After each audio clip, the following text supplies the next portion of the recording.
What's up? I'm back with Owen Benjamin. Just thanks for coming in. You're in town. This is kind of last minute. I'm not prepared at all, so we're just gonna bullshit. So if we're off the hook, whatever. Dude, I love it, man. Thanks for having me. Yeah, thanks. So yeah, I just got my ass destroyed in paintball. But let's get into that later. Let's get into current events since Yeah, let's do it. Yeah, right now, I think you've been following on Twitter. I've been Elon Musk, the free speech app. He hasn't taken my count down, but he's he took my monetization a while ago, but he also took away my subscriptions, my check mark. The check mark's the one, it means nothing, but it's like it shows like a social credit thing. To me, I found that kind of shocking that a guy's gonna push free speech and free ideas, and now he's saying that he's also gonna suppress our speech. I don't know, what's your take on all that? Yeah, it's very strange because it's almost like saying you're not Jake Shields, and it makes it so, like people can impersonate you, because I was banned for 5 years on there, and they first took my check mark, and then other people started using me. Like no one knew it was me. I'm like, am I not me? Like you can hate me and not let me make money, but like, so now I'm no longer protected. Like, and then I was banned, but yeah, it's a weird move. I think he got over his skis with the Indian stuff and had to pivot hard.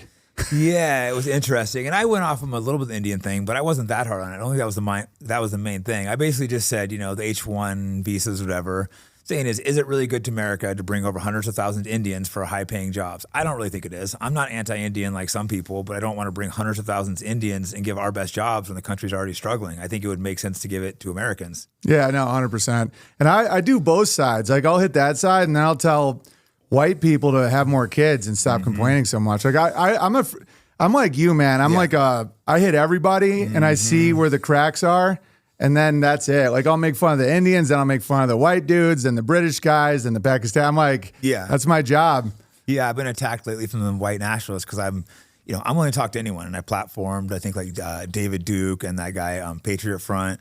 Because I believe in talking, having real, honest conversations with them. And some of these guys are like calling me a fake and fraud and stuff because I'm not a white nationalist. I'm one of the few guys that'll give them a fake thing, but because I don't believe with their ideology, they're an attack me and be like, oh, you're a gatekeeper. A gatekeeper of what? I'm not trying to this is not my ideology. I've never claimed to be. It's like they're super anti-race mixing, and look at the great, Cortez, he conquered Mexico by himself. Just telling you earlier, he literally created a Latina girl. If it wasn't for him, we'd have no Latinas. It would be instead little Yeah, man. It gets a little, because they start acting like Jays kind of, because they're like, oh no, we have to only be us for us and get super inclusive. And they're not even having kids. And that's one reason why they're making fun of us, because my wife is half mestizo and then Norwegian and English, and they're like, oh, your mongrel family.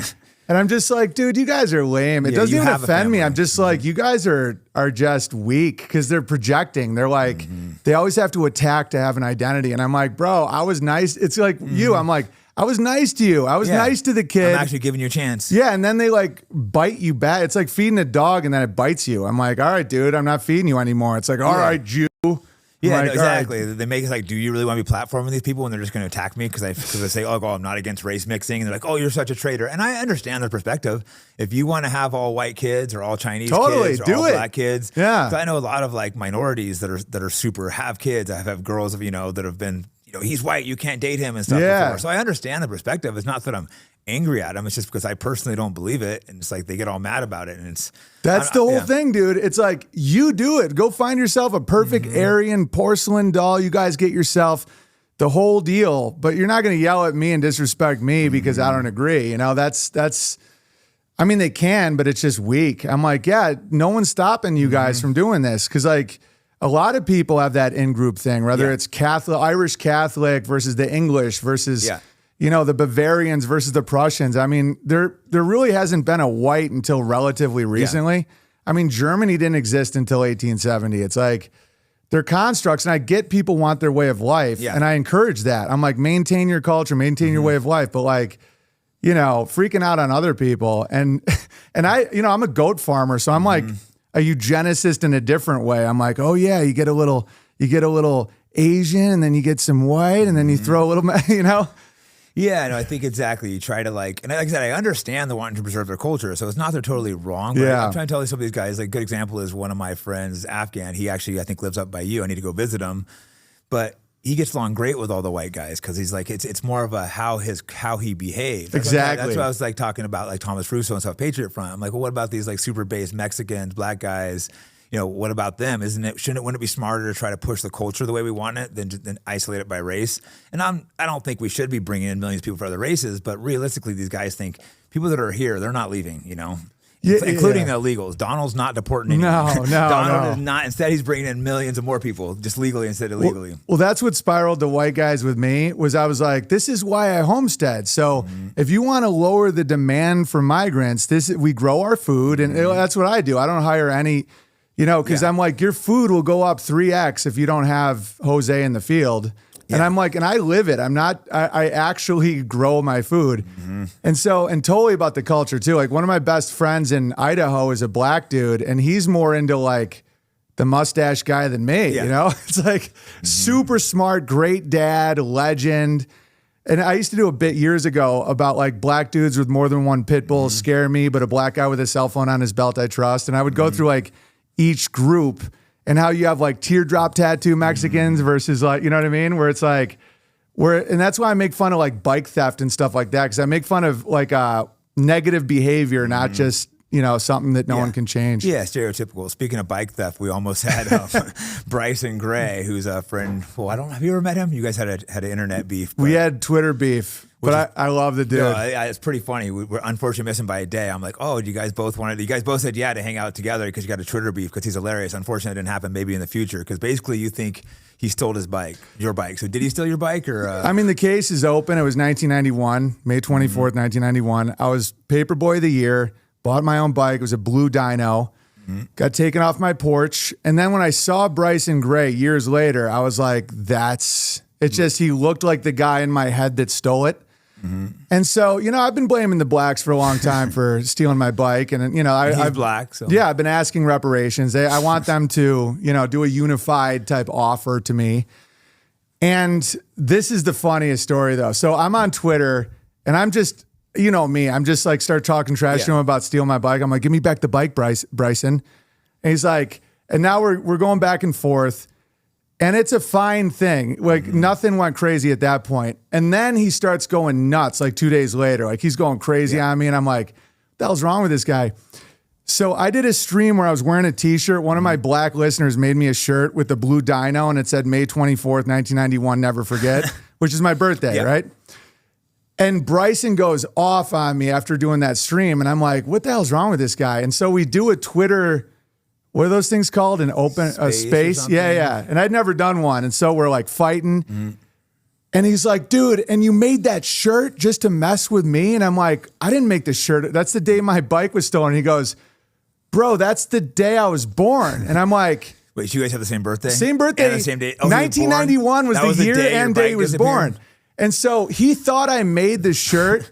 I mean, you can see why he would think that. No, I looked psychotic. I understand why he would, I would think the same thing if I was him. And then he saw that it was my birthday, and he's like, dude, that's your birthday too? I'm like, yeah. And he was like, your bike was stolen the year and day I was born. And then I was like, but you're not off the hook. I mean, you could have still stolen the bike. Like you guys grow Maybe up it was quick. Like as he died too, or like kind of like... Well, I mean, they have such high testosterone. I'm like, a newborn bee is like, you can run. Yeah. And so that's when we kind of became like buddies because it was such a funny story. I was like...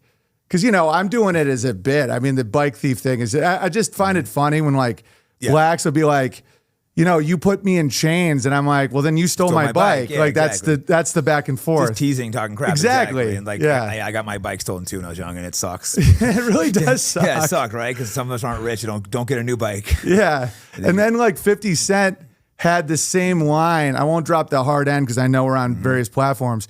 But the exact line of my song, and 50 Cent is funny. Have you ever look at his tweets? No, I need to go follow him. He's funny. He like busts balls. Yeah, I should go follow him. That's the dude I want to get on this podcast at some point. Yeah, he's hilarious. Hilarious. And he had his bike stolen, affected him emotionally. There's something traumatic about getting your bike stolen. I feel terrible about this moment. I saw this black kid one time. He just got his bike stolen after Christmas, and he was like bawling at the thing that he just lost it. I was so bad. I wish I just wouldn't give him money for a new bike because it wouldn't affect me. But then I walked back. By the time I thought about it and walked back, he was gone. And it's just like eats me up. Like, oh, this poor kid. I could have just given him a few $100 and it would have been no big deal to me and could have made his day. But I just didn't react quick enough. And it's just like people. like in those cities, they act like that's no big, but they don't understand how bad it hurts when you don't have anything. And plus, like, you know, you hate seeing your parents work so hard for you to get you something, and it hurts them too. And these people go, oh, that's not a big deal. It's like, yeah, because you're fucking rich and always had shit. Was it a blue dyno that the kid had? Because it could have been my bike that got re-stolen. Yeah, so maybe, I don't feel bad now anymore. Well, that's the thing is I bought my own bike with my paper route money because, like, sometimes people look at white dudes and they're like, oh, yeah, you guys are all rich. I'm like, we were on government stamps. And I'm like, what are you talking about? You know, I mean, we had privilege as far as intact family, great education, played music my whole life. But, like, you know, my mom was stay at home. My dad made like 26 grand until so that bike meant a lot to me. Yeah. And it's like, you know, I think part of it might be the dad thing too. It might be associated with like a dad teaches you how to ride a bike. No, and I think you feel bad for your parents knowing, you know, they helped you get it at one thing and teach you, and you're just like, or said you got it, but it still sucks when you work so hard for something. And I just, you know, these things, people that have money don't understand this. The regular people can't just go, oh, it's not a big deal, it's just a bike. It's like, no, it actually is a big deal when you get stuff stolen and you can't replace it. Absolutely. Like one time we have alpacas, and my wife spun the yarn and made me a hat. It was like unbelievably beautiful, but I'm so flow state. Looking back, I'm such an idiot, but I like loved my mailman because like when I was kicked off everything, I had my post office, the P.O. box. That's why I have such a insane, I back the post office because I'm kicked off Airbnb, PayPal, everything. But people start sending me mail. So I give him my hat. I'm like, dude, have this. Cause he was like, I love that hat. I'm like, my wife, we like spun the yarn. And she's never made me anything since. Like, that was such a bad call. Oh, yeah. Like looking back, that's crazy. Like she did all this work. It's kind of like you can't just get another hat. And so it's like that with bikes too. It's like, I'll give stuff away. Like I give stuff away a lot. Like even since when I was a little kid, I'd literally give people like my shirt. Yeah, because you just want to help people out. Yeah. And then and then you look back and you're like, oh man, that hat. Like she spent so much time on that. And we're fortunate now, you know, we probably can buy our kids another bike if something happens. But when you grow up when you can't, you realize, and I think a lot of people grow up out of touch, not realizing that the world's not so easy for everyone. That's why I like raising my kids on the farm. That's why I ask you about stuff too, about you growing up with brothers and all that, because they're in jujitsu and all that stuff.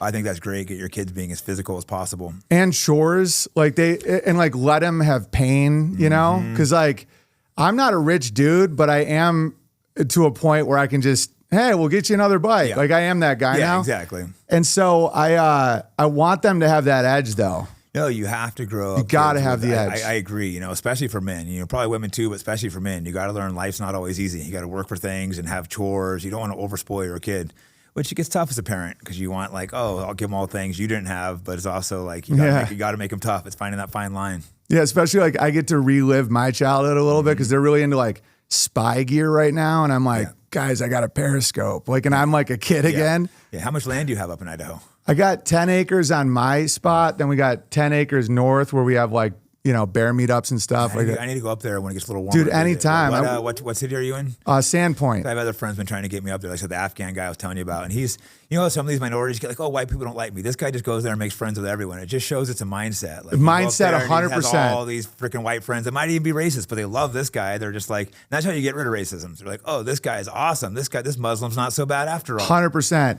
It's like the underlying thing is fear of being like financially undercut or having your culture replaced or having your kids not be in the life you had.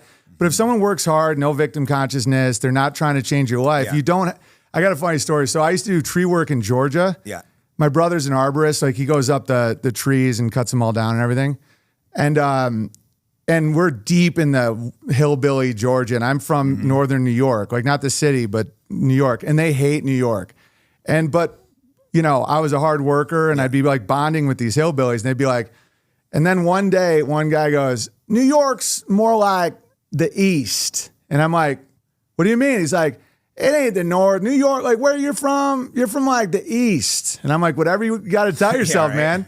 Because he wanted to like me, but they're like, you're a New Yorker. Yeah, he didn't want to like you. Yeah. They're not allowed. Like emotionally, they're like, you're a carpetbagger, Sherman's March to the Sea. Like but he's like, but you're like an East Coast. You're like East. And I'm like, sure. Yeah, because in their mind, they want to feel like they don't like you. But I found like pretty much everywhere I go, people like me. Liberal, conservative, black, white. I can go hang out with black nationalists, Mexican gangsters, brotherhood, whatever. If you treat most people, there's exceptions. Most people, if you treat good with respect, they're going to like you. A lot of people need to understand that. Like, I remember bringing some minority friends in these like all white towns. They're all getting scared. I'm like, bro, you're not going to get lynched. Relax. Like, yeah, it's that honor stuff. It's like some people are like, why do you got to use the N?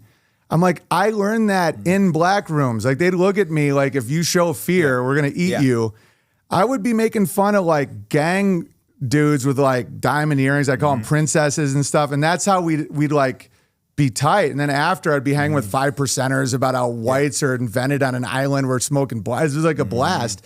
If I showed fear, they would have. Exactly. That's what some guys don't understand. It's the way I look at it. Yeah. If black guys are saying the word around me, I'm going to say it around them back. And if they tell me not to, it's like, fuck them. You know, but if they respect you, they're not going to say anything.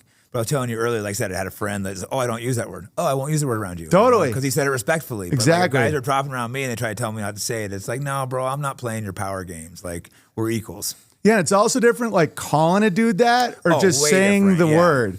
Like, I'm not running around calling, like, no, that's I'm just like I won't say N-word. Like, in context, I'll be like, oh, blah, blah, blah. But it's, if you're just going to like call a dude that, that's a different thing, you know? Yeah, have you seen that guy like Handsome Truth? Like, he's like a white nationalist, but he's just so extreme. He goes and like calls random black people that. And it's like, bro, like, what's that accomplishing? Be one thing was like someone starting a fight with you, but I don't know. I don't, you know. Yeah, it's not, I wasn't fighting for that one. Yeah, no. I was fighting for don't take the colors from my palette. Like, I'm an artist. Don't take a color. Because I'd be like, how is necrophilia not the N-word? That's clearly more offensive. Like having sex with a dead person. I'm like, I would think so. Me too. Well, no other race freaks out when you say a word. I think it's time for black people to, either just completely stop saying it or move on. You can't like constantly say a word, be your biggest word, then freak out when other people say it. It's also ironically creates victim consciousness with like rap. Dude, those wizards know what they're doing, man. Those people behind rap, the non-black people behind it. Oh, yeah. Well, that word was pretty much not completely unused, but no one was really saying it until the hip hop guys, those record labels decided to bring that word back and just push it like nonstop, you know? Yeah, and push that criminal lifestyle and then make it seem like they can't hear a word. It actually infantilizes them, where it's like, oh, it's like I make fun of dudes in wheelchairs and veterans and everybody. Like, I won't do a sacred cow, you know? And so, because to say they can't handle it, like on Veterans Day, like on stage, like in a lot of my audience is like military. I'm just like, haven't you guys had enough? I mean, you get free drugs, you get to shoot anyone you want, you're working out, you know, I'm like just making fun of them. I'm like, if you left it on the field, we'd be celebrating you on Memorial Day, you know? And they're like dying laughing because I'm like, if you can't get roasted, you're like, that's like, you're like a high needs, you know? I think this got mentioned last time on the podcast. I had a DM from a guy. He's like, I'm in a wheelchair and I really appreciate you guys saying you're not going to treat me different, that I should be roasted. He was just like, it was so refreshing to hear that, like that I'm always treated like, oh, you can't talk to this guy different. It's so nice that someone can treat me as an equal. Like, yeah, you can make fun of him. So it's yeah, you can torture people on the pedestal or the pit. That's why the Jays need it more than anybody. That's why I'm like when they're like, oh no, not me. I'm like, dude, you're an anti-Semite. I'm like, you're creating a bubble around yourself and you're going to wither away. And I'm like, yeah, like it was even like Elon, like he pulled my check mark away. Crazy. Probably for some things I've said about Israel. It's kind of wild. Why do you think it is? Like, why do you think they're so crazy about that? It's like objectively. I think I've been trying to figure that out. I think a lot of it from a young age, they're taught that everyone's against them, and also, But there's people at the top that are manipulating it because I think they almost want to create anti-Semitism. I think they want people not liking Jews, and they want Jews defensive, thinking everyone's attacking them. A lot of the hate crimes staged on like synagogues and stuff are done by Jews. 100%. You've seen that, right? Like the swastikas drawn, the bombing synagogues. It's like they're almost trying to create this like divide between Jews and everyone else, which is weird. Bro, you nailed it. It took me years to see that too. Where it's like that whole thing is to control Jays mentally and keep them, because a lot of them are high functioning in the system, and the last thing they want is for them to not feel constantly threatened by it, because that allows them to do more horrifying things. Yeah, exactly. It allows them to keep Israel. That's because I'm not one of those guys that's like the Jews. I think it's a lot of people that happen to be Jewish at the top that are manipulating things for sure, but it's not the Jews. Like most Jews have no part of it. Yeah. They use, so ironic. Those guys are using those Jews as a shield. Exactly. You know, like Rothschild means red shield, you know, Yeah, where it's like, oh, now you're attacking the guy at the deli. I'm like, no, like you just got a bunch of opioids and you know, and it's like, oh, so now you're attacking all of us. It's kind of like what I do jokingly with the blacks in my bike, where like I'm making it so obvious where I'm like, the blacks need to bring back my bike. It's like, well, we didn't all do it. I'm like, I know, you know, like I'm going to focus, you know. Sometimes your trolling though is kind of hard to determine. I know. I got to get better at that. Is this guy crazy or is he? But I find you funny. I am bummed about my bike, but like I am aware of how crazy it sounds to be like, yeah, the blacks took it, and I'm totally self-aware at that. But it was traumatic. But I don't agree with it. But I saw a clip of Rogan was like, oh, Twitter brings out the worst of you. I think you're funny on Twitter, but he was trying to be like, oh, you shouldn't tweet. I mean, people try to tell me the same thing, but I'm just there having fun. I think we're just I don't know why. Yeah, he had an intervention with me, and I get what he was saying, but like, I was telling him, I'm like, it's like idea sonar. I'm like, I'm an artist, not a business guy. You know, I'm like, what's the funniest thing I can do? Yeah. He was right as far as standardizing, branding, and growing. I was right as far as like unique, early, funny bits. Yeah. And, you know, I feel for people that have no idea who I am or my tone, and they just read something. That's why Elon limiting my algorithm, I'm fine with. Because if someone just reads me and they're like, this guy's crazy. They're like, dude, it's been 35 years. He still wants his bike, you know? But if you know my comedy, like people laugh a lot when they read the bits. Well, that's like my employee had a feud with you online, and the way over, he's like, you think Owen's be mad at me? I'm like, no, bro, he doesn't take this stuff serious. He's just like fucking around like we are. Yeah. 'Cause he's not being serious either. It's like, but some people take this stuff serious. Now, there's certain things you could say that I take serious, of course, but for the most part, I'm just like trolling, having fun. Yeah, if it's like someone's trying to like end a business of mine or like swatting or something about your kids. Right, but I'm a comic, so I know that if I'm going to be in the game, you know, if I'm going to make fun of the country of India, like go ahead and make fun of like whatever, call me gay, call me a, like I don't, you know, because that would make me a hypocrite. Hypocrite is like the worst thing. That's like the thing I don't want to be at all. So, and what I do get mad sometimes, but I always stop and go, why? Because that makes me weak. I'm like, why? Like, what is it? Is it true? Like, what is it that I'm mad at? And it actually strengthens me. Yeah, usually if you're mad, it's usually stuff that's true or like, I mean, the first time I saw people hating on me, it sucked. But to me, it's just funny now. Yeah. Or even like, I used to be worried that people would believe it. I'd be like, oh no, this is going to get people to turn against me that I like. And it really doesn't. It's like your listeners don't care. I've lost no friends over political stuff. It's surprisingly living in San Francisco, New York, because especially at the time, a lot of my stuff was still is considered fringe. Like the trans stuff was fringe a few years ago. You know, you were canceled for being against trans kids. You know? That was so controversial just a couple years ago. Now it's pretty mainstream. So it's crazy how fast things change. That's why don't you love being like cutting edge though? It's always a couple years ahead of almost everything. You are, dude. And it's like, and same with you, you know, the ripples that go out into culture. It's like, I've accepted I'm not going to get credit, which is fine. They're never going to apologize or credit us for all the things we write about. But we get to start shaping. Like I'm watching Whitney Cummings talking about pandas yesterday. And I'm like, now I'm just like, oh, cool. Like ripples in culture, especially if it goes good places, like more people having gardens and kids. And, you know, I love that stuff. No, yeah, I think it's important. We mess around a lot, but it's also important to push positive stuff sometimes too, like the kids, garden. It's like, have some kids, people. It's like, and the Jays hate it. The Jays don't want us white people to have kids. Exactly. They love that victim-y stuff where it's like, because some of them are sadistic and they're like, There's definitely some bad ones. I just don't like to blame them all. Exactly. Some people start not liking them all, which I could, if I didn't personally know a lot of maybe I'd understand, but because the ones on Twitter are just the worst people. Totally. I think a lot of them aren't even Jews. I think they're like, they're running with the mask. Yeah, some Jews are like, there's aspects of the Jewish culture that I like love, like the verbal wit, like sometimes that curmudgeon stuff, if it's not crazy, I think is hysterical. Where it's like, it's raining outside. Like I think it's funny. Guys like what was the guy that wrote Seinfeld? Larry David. Yeah, guys like that can be pretty funny. Yeah. Did you get a lot of hate from, because you were one of the first guys, you know, making jokes about the Jews? Did you get a ton of hate from Jews or not really? Mostly just like no, some that were really scared, but I got a lot of Jewish listeners because they're like, just like what you said, they're like, you finally helped me let go of the Holocaust, you know? because I wasn't going nuts about it. I was just making fun of it. The joke that you see too is like, why that number? Like, like can't what about 7? I'm a supplier, not a denier. What if it's 13? Yeah. What if it's 9 dudes on rollerblades or billion? It's like, that's when I start being like, something's afoot. We know it wasn't in history books until the first time it was mentioned was 1961, but it didn't really catch on until the 70s. They made I think it was called the Holocaust, a miniseries for NBC. Absolutely. And after that, it just blew up. Holocaust museums popped up everywhere. So it's the most well-documented event, but it wasn't even really around.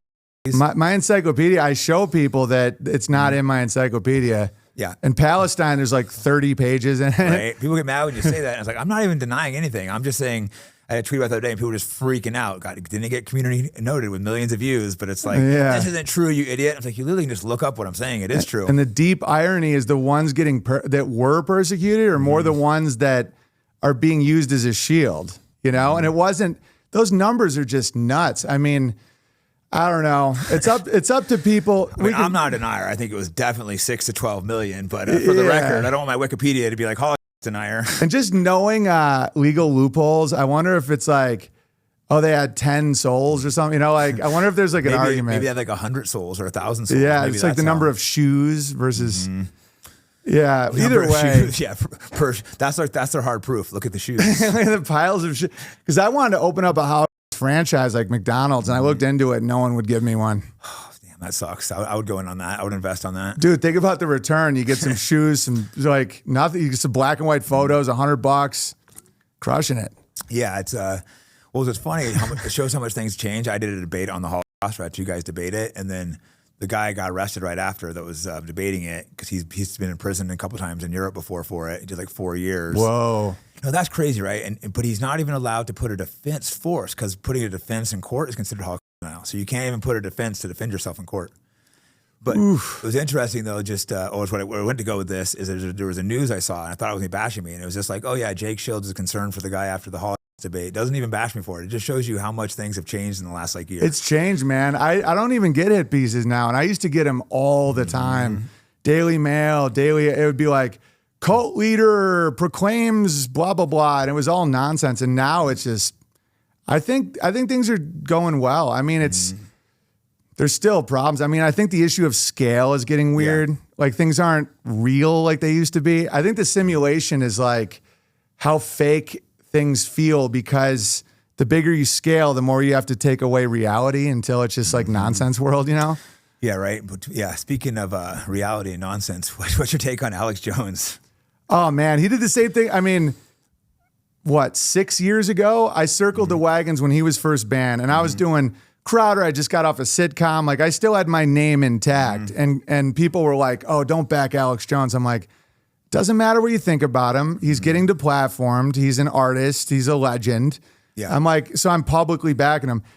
So I'm hosting his show, and I did all of it. Like, I didn't even get paid. People were like, oh, you're a shill. I hosted his show like 10 times. I never took $1. I don't care. I was an honor.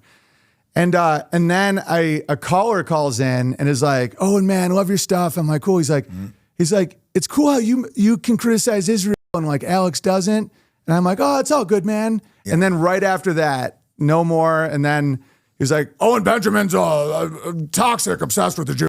And then we made up again, and then he did it again. So, you know, I don't know he's kind of obsessed with the Jews, if you ask me. Yeah, he's very obsessed. No, it sucks because Alex Jones is a guy, you know, I looked up to a while. I didn't believe everything he said, but I fought really hard to get him back on Twitter, to get him everywhere. You know, I had fights with friends, family. I stood up for him for his right to free speech so strongly for multiple years, always had his back. And then I got deplatformed and not a single word. And he basically throws me under the bus like, oh, that's some fighter, Jake Shields, acts like he doesn't know me. When I'm not saying, we're like friends or anything, but we've hung out a couple times. He knows who I am. You know, I have his phone number on my phone. It's like, you know, pretend like he doesn't know me. It's just kind of hurtful, you know, that a guy that like that you kind of looked up to just like treats you like that. He won't even say like, you know what, Jake should have the same speech as me.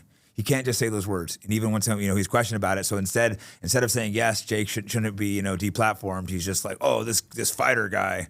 It's just, I don't know, kind of pissed me off a little bit. And I always want to know what their standard is. It's like, if you're obsessed with a Jew, what is he with like Hillary and he's a globalist. Hillary, globalist in the sewer, male vitality. I'm like, Alex Jones obsessed with like dudes Gay getting frogs. boners. Yeah, he's like the boner pills. I mean, boner pills. He's like, oh, deep state wants you flaccid, and we got male vitality, we got a girth.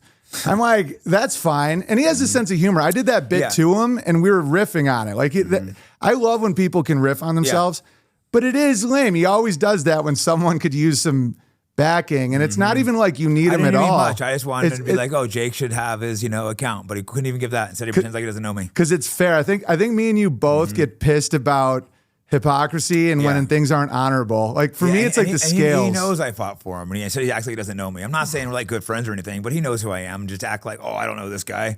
Why would I defend his free speech? Why do you think what do you think's going on with him? I would guess it would be probably money. Probably made some kind of deal because he's bankrupted with that Sandy Hook court. So he probably have someone being like, "Oh, hey, I'll make you have enough money to live as long as you don't mention the Jays." I know, but why go at you? I know. I think his wife's Jewish too, and his kids. But that's still, it's like we're not. Like I said, we're not blaming the Jews. It's like it's the elite we're talking about who happen to be of these people. And it's just it's just fair. Like so, if people are going to go at Muslim England guys. Like fair. It's like for me, it's just about fairness because I don't want to be anyone's mercenary. I'm like, I'm gonna hit every group at some point, and the white guys got the most mad at me this year, like the white nationalist type. Yeah, they're starting to attack me now too. Oh my god, because they were all about like they were just like, oh yeah, man, you're so funny. I'm like, yeah. So now I'm gonna make fun of you guys, and they're like, you're a Jew. I'm like, oh man. So funny. I'm sure they'll start saying I'm a Jew soon.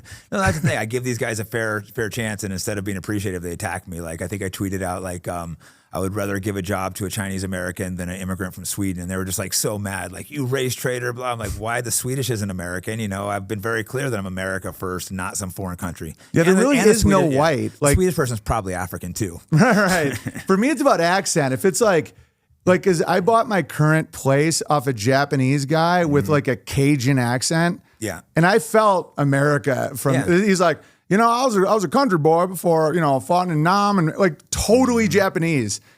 For me, it's like, do they have the accent or not? Like if someone's like, oh, hello, I'm like, or even Swedish though, where it's like, I'm going to the sauna to, have some fun. I'm like, that's not American. No, exactly. I just want to keep my country more American. Yeah. But I know people have been going hard after the Indians. What are your thoughts on the Indians?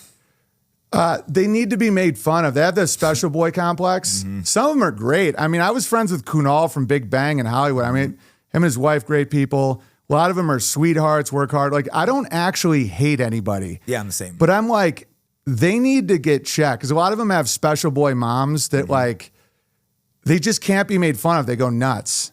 And so I was real early on the Indian stuff. And earlier than everything. And I got into an international incident. The Maldives, like officials were inviting my family to visit. They're like, finally, they're pooping all over our beaches. Oh my God. And dude, and if you go back and read all my stuff, it's funny. Like at the time I might sound crazy, but I was like, oh, a toilet is white supremacy in India. Like it's structured as jokes. Yeah. And that's it. That's my only opinion. Like, I don't know how to run foreign policy. Like, I'm retarded at a lot of stuff. I'm like, but if someone's going to come to America, like, America could work together when you made fun of the Irish guy and the Italian guy. And like when men can riff on each other, that's the only way it works. Helps so much. If there's special boys, and it also shows you where the liability is. Like that's why military and sports, like fighting, yeah, you got, because if someone just freaks out, if someone gets like $1,000 jeans with bedazzles and you're like, call them a special boy and they're like, you're just jealous. I'm like, I'm not going to trust you when the bullets fly, man. No, you're right. I think that brings people, I mean, I wasn't in the military, but military and fighting I think are similar where people like give each, that's how men react a lot of times, talking a lot of crap, having fun. I remember one time like, some of my minority friends, remember my mom was like, you can't talk to him like that. My dad's like, just relax, they're fucking around. It was like, these guys were just joking around. The things they say to me, it's like, that's how we get closer and like, in these situations. If you can't, you can't make fun of someone's race, you're not that close to him. Or if the guy gets sensitive, it's like the guy's, we're obviously not that close, so he's gonna freak out if make a joke about his race. And you nailed it that it's men. Because I mean, look at the people that get it's feminized cultures of the Jews, Indians, right? And blacks with a single mom. So all the blacks that I riff with, that I like, they all have dads. Interesting. I'm trying to think the Jews I get along with. My friends, I think, do have dads because I have a good amount of black friends, but they're way more like conservative, and I think they all have their dads around. Bryson, great relationship with his dad, can riff, doesn't. It's women, mocking doesn't work. Like, I don't rip on women. I'm not like, look at this bitch, she's fat. Like, it damages them, you know? But men, you're like hitting the ego so that you get better. Like Tyler Goldstein, great physicist dude, totally like as Jewish as it gets, super cool because his dad worked with his hands. I think a lot of these dudes had like pervy dads that were always like doing weird stuff. And their mom was like right out of South Park. Remember that? Like that Jewish mom, it's like, oh, my baby. And so then they can't riff. And then they think everything's an attack and hate. Like women do that.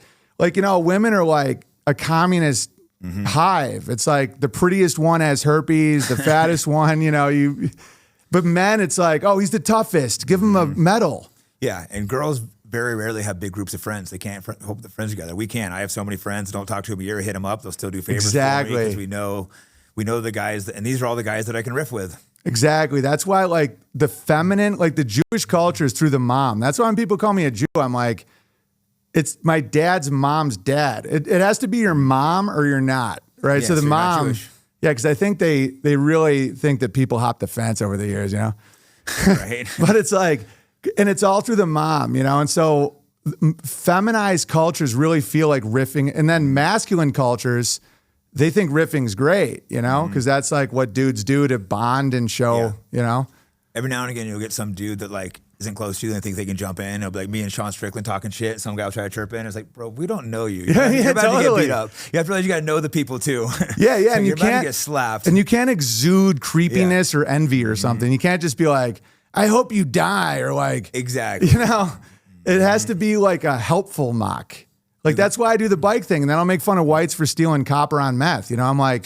I grew up around a bunch of white trash. Totally. But we like distance ourselves from them. We call them trash. We don't defend the worst of our race. And a lot of black people and Jews will defend the worst of the race. Dude, there's this black dude on Twitter is like, so many black men don't commit any crimes, yet we get lumped in. And I just write, if only there was a word that separated you from the people that do crimes. We have something called white trash. Chris Rock has a great bit on that. You've probably seen it. I love black people, but I hate them. Yeah, that's such a funny bit. Yeah, Chris Rock in his prime he's still good, but in his prime, he was funny. That's the thing about comedy. I'm like, he just explained it to the world. We all know that now. Why are people pretending that isn't how it is?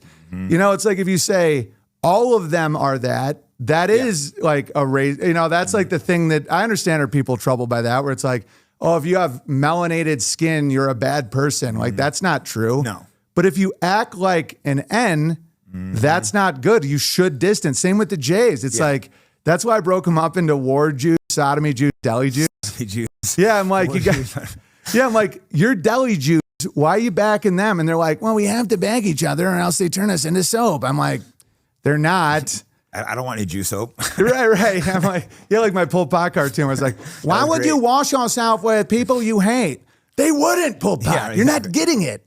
They did Jew soap. That was such a funny one. When I was a kid, I remember hearing their soap, and then that's a lie, but you can't question the Holocaust. Dude, it's the mind control of the Jays. Because, dude, for a while, I'm like, oh, they're trying to use that to break us. And I'm like, it's causing the damage for the Jays. Like, they're always freaking out about it. I'm like... They are really talented with the manipulation and mind control. It's pretty impressive. It's feminine. Like, think about who's good at running psyops. Women. Right. Because... if you're physically weaker, you have to control dudes around you, And that's, and I know how they do it because my dad was like a professor and had the J in him and taught rhetoric, persuasion, marketing. It is like magic. It's like you brand something, you get an emotion in there, you manipulate, but that's what people do when they feel threatened. Yeah. Because like strong men are just like, this is it.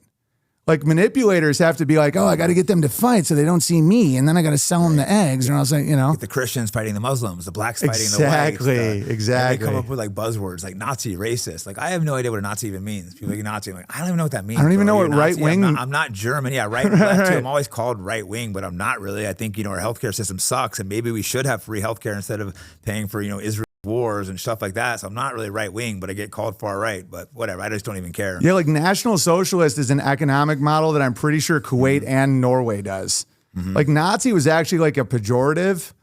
Like it was like they called like ignorant peasants that, and Ashkenazi ends in Nazi. Like I'll see these patterns and it's like, oh, maybe it's nothing, but it's weird how Ashkenazi, it ends in N-A-Z-I, you know? It is interesting. It's very interesting. Strange. Yeah. It's all. Yeah, like the people that like them for real, not like in the crazy LARPy way, they like the economic system where you take care of your own people, but you have, you know, it's like what you were saying, like healthcare, where it's like you have socialism, but it's for a group that you can't have unlimited immigration and all that.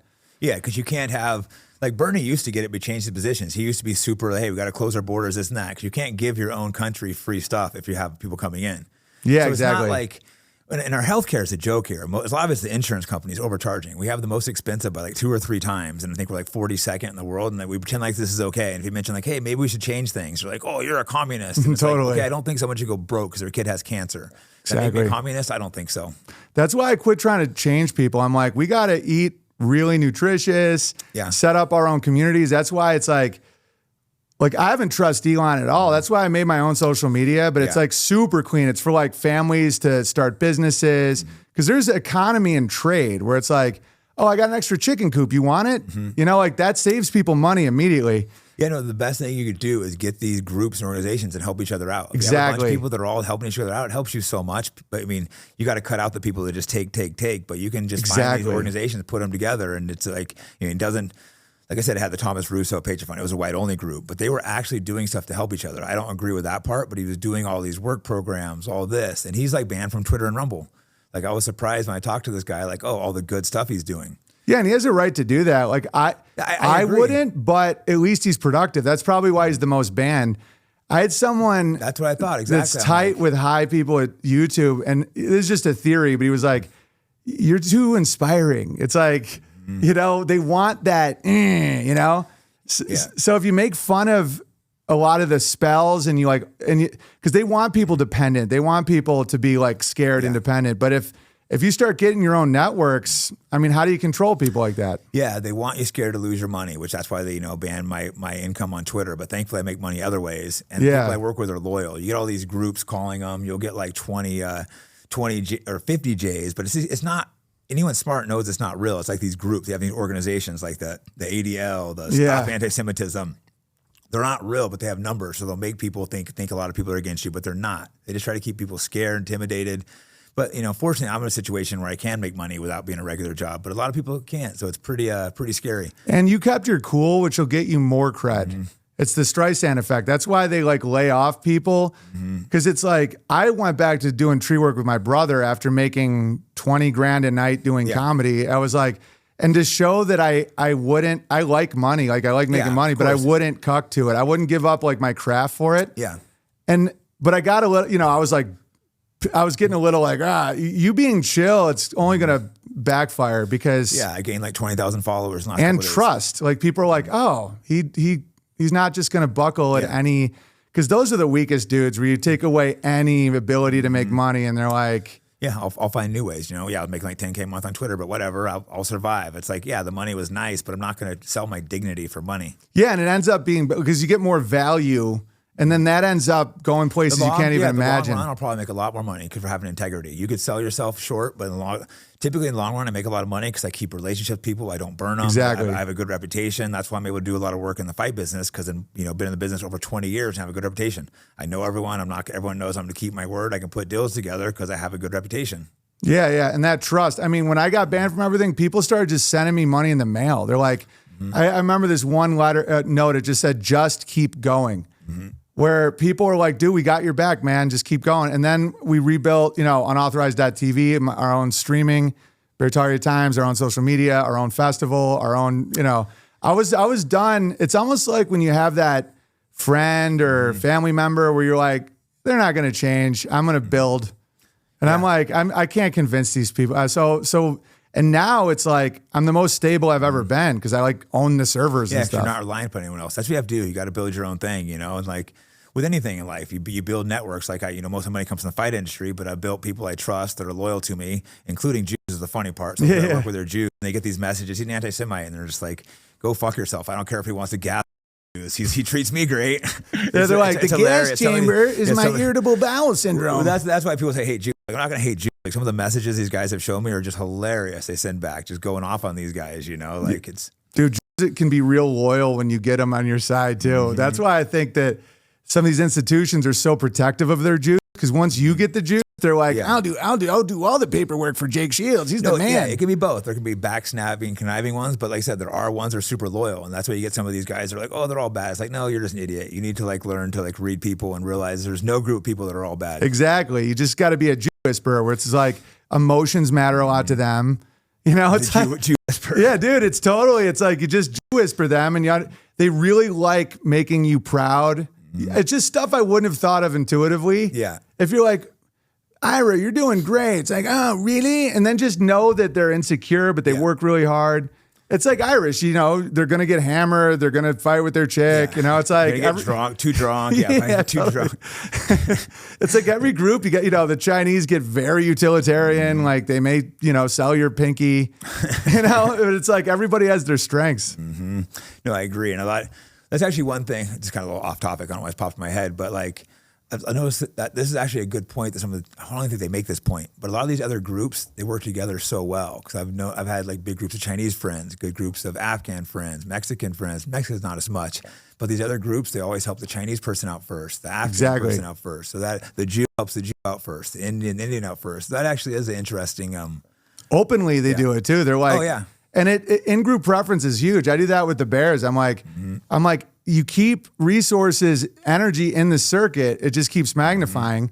And that's totally fine. I just like to do it. Ours is like the good, the true, the beautiful, where it's like, it's more based on values and behavior than like an arbitrary thing. Yeah. I like race exists, keep your people together, but I'm not going to take a psychopath, victim conscious, crazy white guy person, over some like really funny Mexican dude that's like, you know, I relate to. Yeah. No, I'm the same, but I do understand people need something to combine them together. That's why I give these guys a fair shake. So we need something. But for me, I've always found something else. So, you know, big in the fight community, you have your Bears. Yeah, why the hell is it called Bears? That's like it was that's because what they call I was the gay always, people in San Francisco that wear the leather. Have you seen those guys? They're the scary, the fat, scary the ones. fat Yeah, I'm scared of those guys. For me, it was totally organic. Cause I'm like 6'8", 260, so my nickname was always Big Bear. Like people would be like, Big Bear. Yeah, don't let the gays know that in San Francisco. And then it was the unbearables, because when I was getting kicked off, just so I knew who was with me and who was a bot, people started putting the bear in their name. And they were like, this is unbearable. It was an organic theme. And then people started naming themselves. It was almost like getting rid of slave names. They're like, dude, I'm Tractor Bear. I'm like, you know, Sleepy Eye Bear, Vietnamese. I'm, you know, Taylor Bear. I swear to God.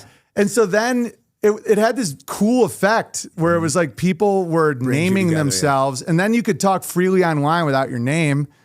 And then like we'd like build stuff like Knitting Bear would send me a hat, and it was all super chill. And then, you know, that's when people are like, oh, it's gay. I'm like, well, then everything's gay. That's a separate group that are the gay bears, because that's what they do call those like gay leather dudes. Yeah, LA didn't have a lot of fat gay guys. They were all ripped. Yeah, like, those dudes are scary. I actually got punked by those guys one time in San Francisco. A gay bear?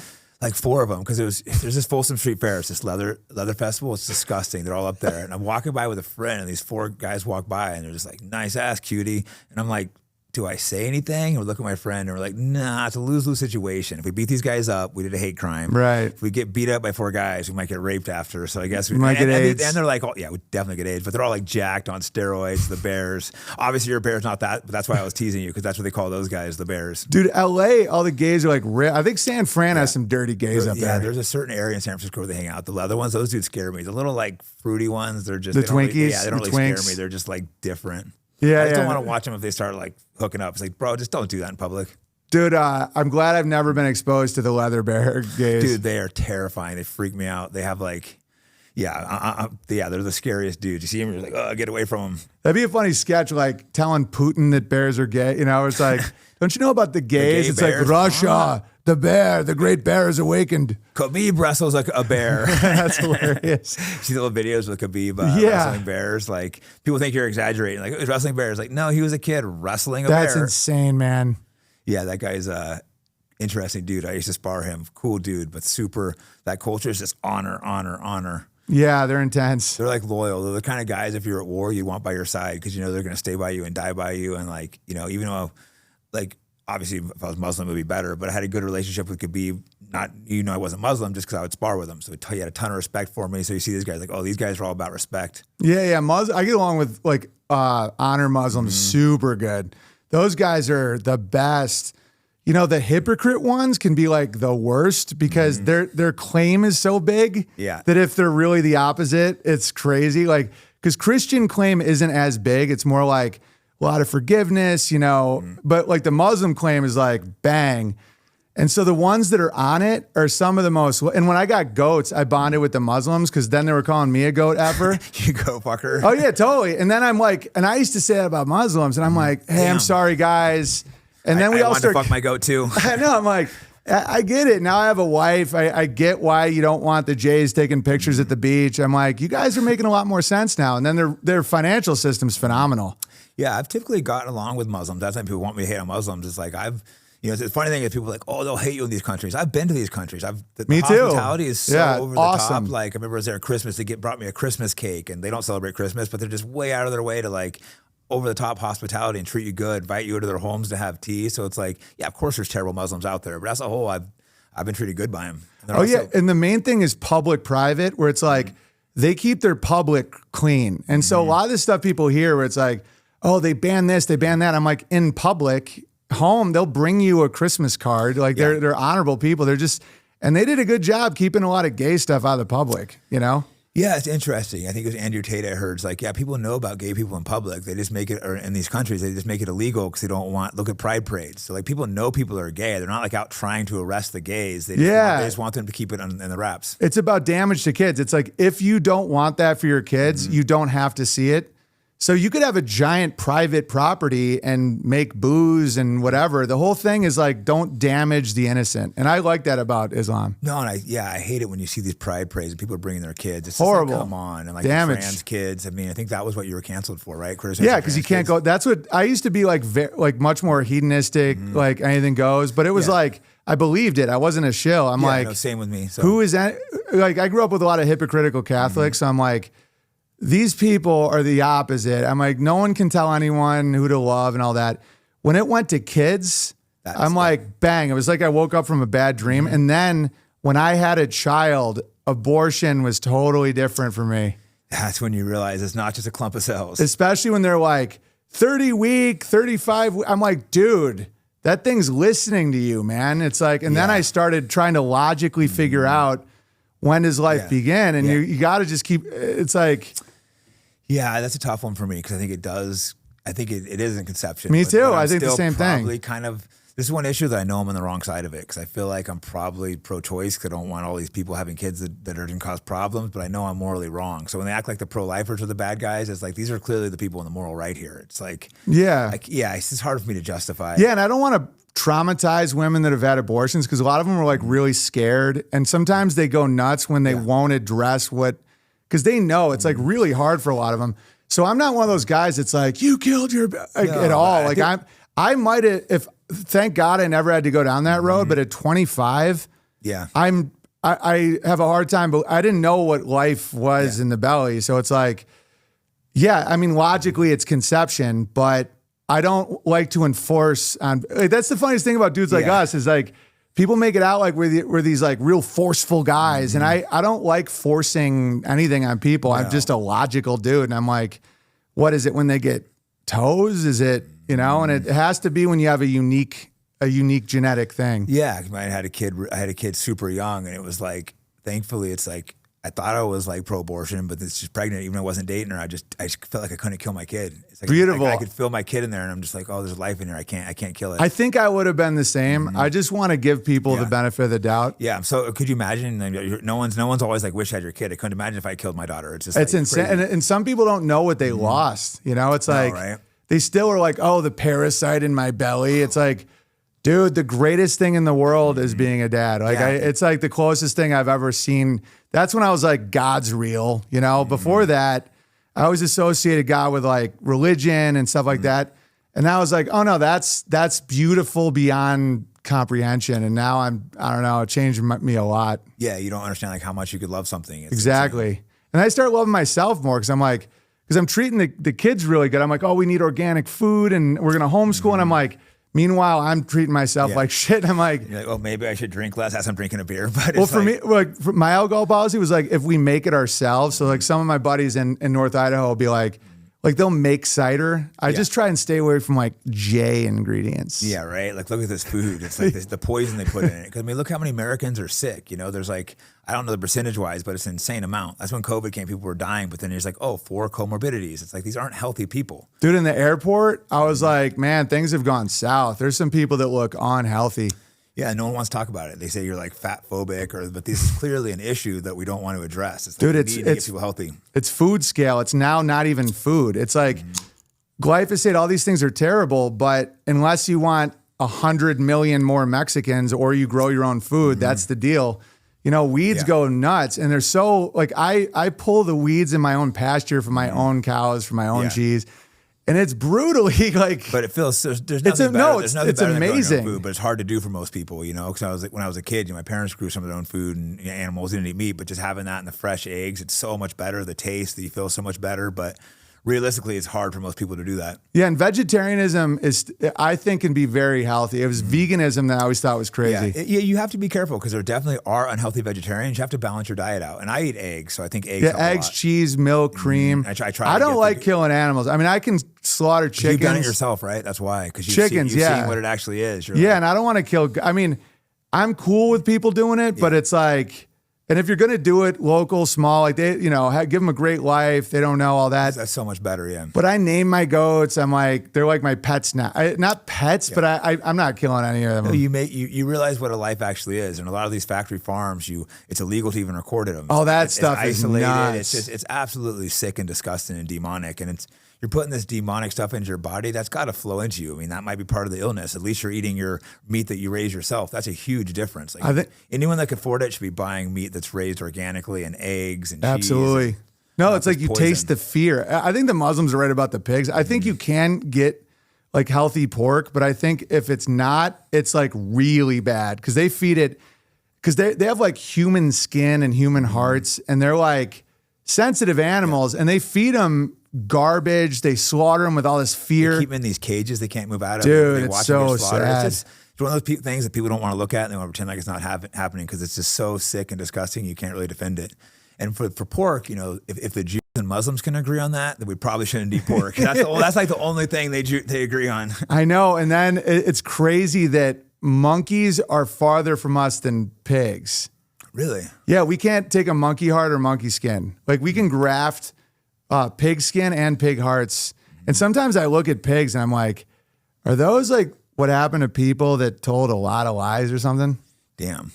Well, what is it? An Animal Farm, it was the pigs were the ones that dominated. I was thinking, is this based on the Jays? Yeah. No, maybe that was their punishment. I was like, that's Amy Schumer in 1,000 years. I'm like, that's... Yeah, pigs are highly intelligent too. I haven't been around pigs that much, but it's like when you're around animals, that's when because anyone around dogs, like, oh, it's disgusting, but other cultures eat dogs. You around any animal, you start to be like, oh, they all have feelings and emotions, and it's not just like they say something they can't think, can't reason. Yeah, and you keep going up the chain. Like chickens are pretty low consciousness. Cows, I mean, they come when I call them. I think they're funny. I'm like, they're just like my buddies now, and I get a lot of milk out of them. We make our own cheese. But so you came to the point where you just can't kill your animals anymore. It's just not in me, man. I'm like, if I'm going to eat meat, I have to kill the meat because I don't want to be that guy. That's the thing. Yeah. And so I could, if I didn't name a male cow, no contact, hopefully he's a bit of a dick. Makes it easier. If they come when I call or they're like, cool, no, I'm not going to do it. Yeah, I couldn't kill a cool cow. No. Imagine the dude, trauma the goats your kids are so cool. Like, I know some of these kids you tell, oh, they had a pet goat and their parents killed it. Like, still trauma from kids you talk to. Yeah, the chickens are cool because one of my chickens like almost got my son's eye. So daddy was a hero when he took out the chicken. I'm gonna take this chicken out for you now. Yeah, that was a prick, so that's different. But the vegans, you know, the pests would take out all the trees and stuff. Like I have to kill a ton of voles and all that stuff, or else everything dies. Your garden. Yeah. What? How many animals do you have? A bunch. 2 alpaca now. I had a bunch, but I sold some alpacas when I got kicked off a payment processor. Alpacas are pretty cool. They're super cool. They kick you off. Yeah, you're like one of the most banned people ever, and you're like, don't seem that crazy to me. I think I unify. I think I'm on like that list of like this could, because I'm good at taking out spells quick. Yeah. And that's why I'm like not even trying to do that now. I'm more trying to be like light and funny and do good stuff, because a lot of people, I mean, what they do without McDonald's, it's like what you said about abortion. Like I'm in the airport and I'm like, what, without glyphosate, what do they eat? Like they're not growing anything. They'd starve. And I'm like, so it's slow cancer and obesity. That's why I'm just trying to like raise good kids, educate how I can. It's almost like that serenity prayer where whatever I can't control, I just have to be, and just be like, okay, I'm just going to do my part. And yeah, abortion too. No one really talks about it, but for me, people open up to me a lot. And I've had several girls tell me how much it's like bothered them. They got an abortion, and it's like eating them up for like years after. Totally. No one ever talks about that. A lot of these girls, it's not like Brutal. It's okay. They realize they killed their baby and they sucked it out of them.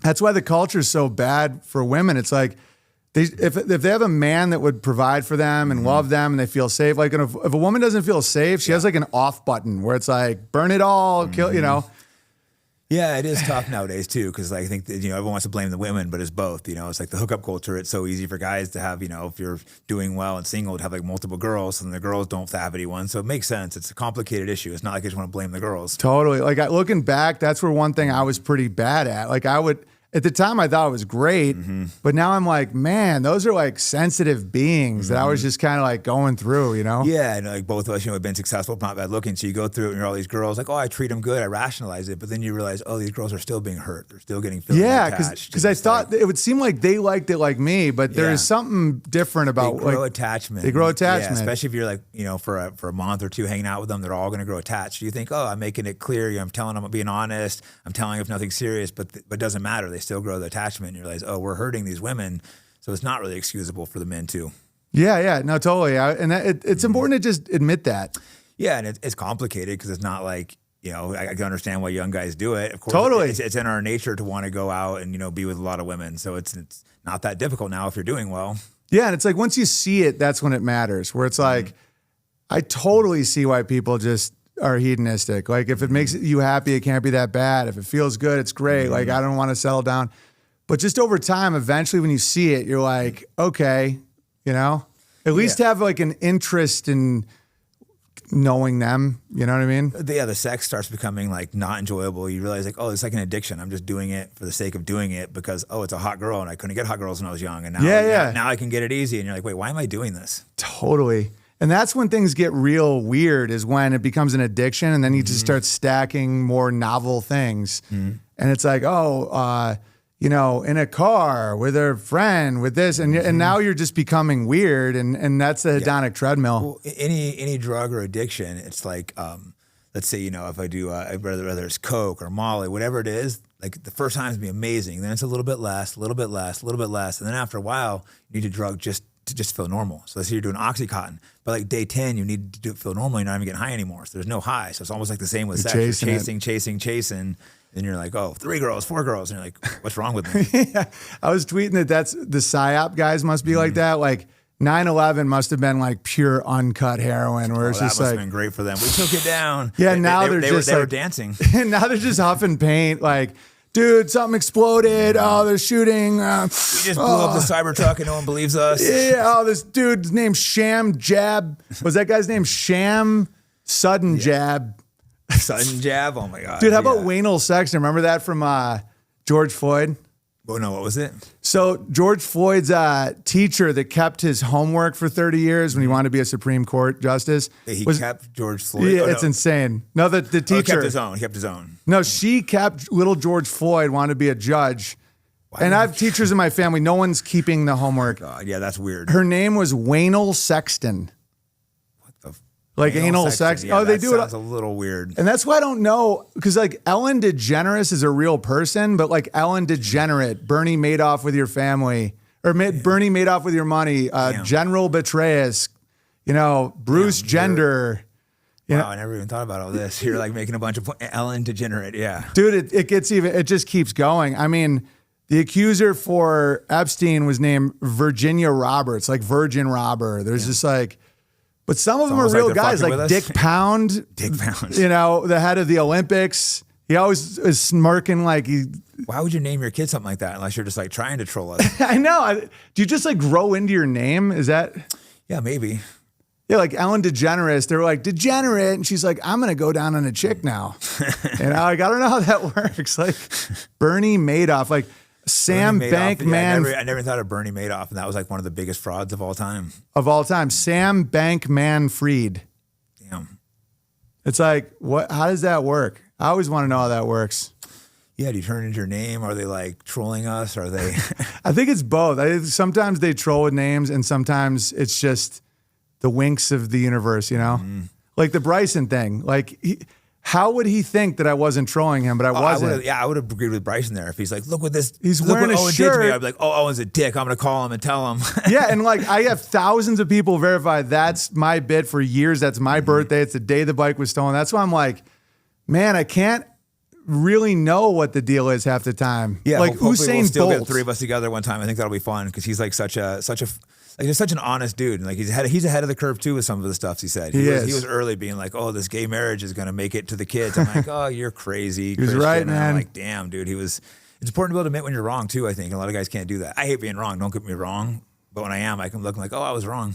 Everybody's wrong. That's why I say I might be wrong, but I'm not lying. I think it's a red flag when people can't admit they're wrong. I'm like, bro, I've been wrong 3 times today. I'm like, I'm wrong all the time. No, it's important to acknowledge like, oh, I'm wrong. And it's sometimes best to be wrong to someone else. Like maybe you should call them and tell them. Like no one ever called to apologize that we're trying to force me to take vaccines and do this stuff. And it's right. Like, just a phone call goes far sometimes. I get private ones from comics, never public though. They get real scared, those guys. Yeah, you got bashed hard by the comic scene. That must hard. That must have been so hurtful. It was super hurtful. I couldn't imagine like if all the fighters just threw me under the bus. Like the media hates me, all that, but the fighters always stick up for me, you know? Dude, and I got along with all of them too. And I didn't even comment.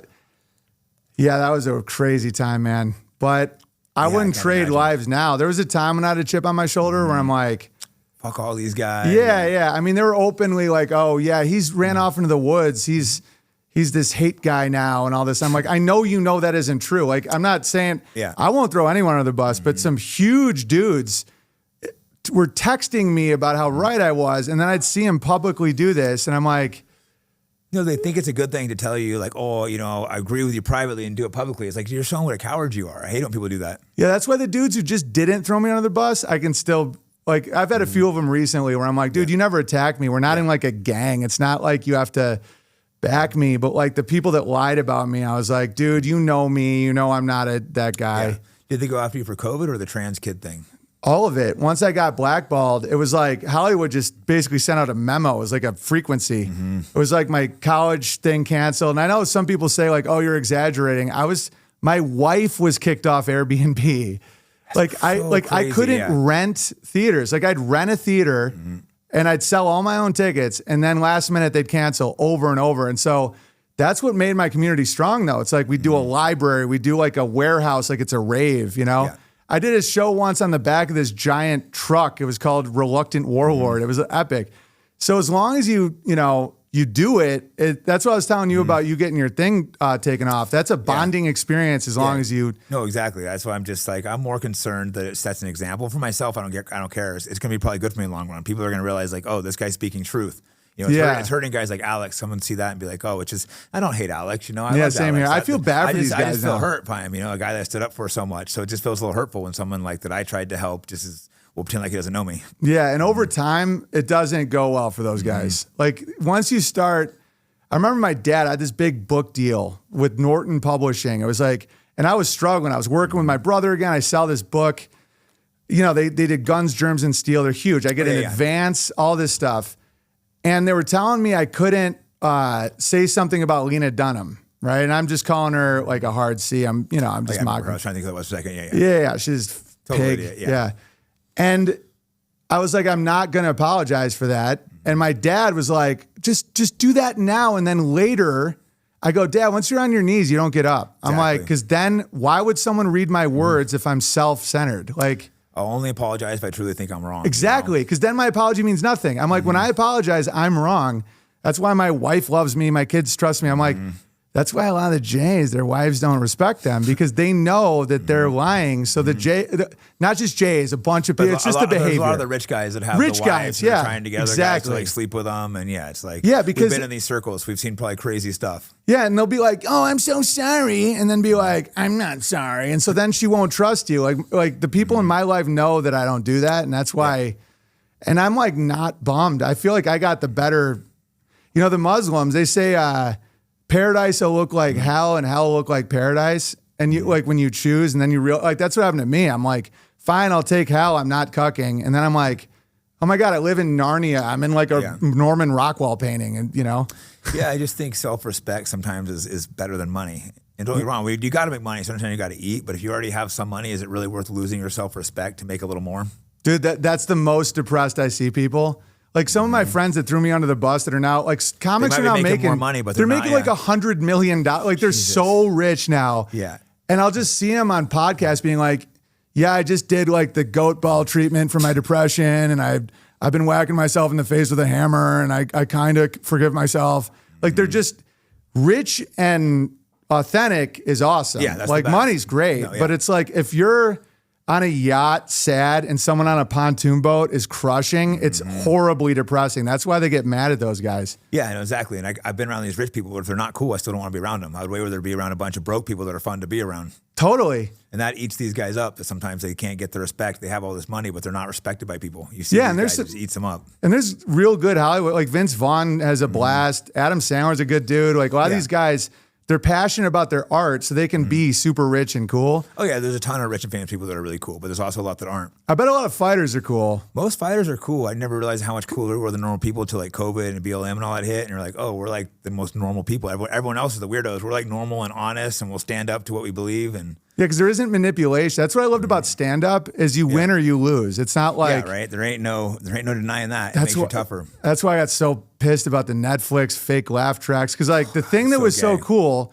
Like, I'm not a fighter. I mean, I played football and stuff. I can be physical, but, but the thing I like about fighting is, like, you win. Like, there's no faking it. It's like you're tapping out or you're not. And stand-up was like that. You bomb or you did, and everyone sees it.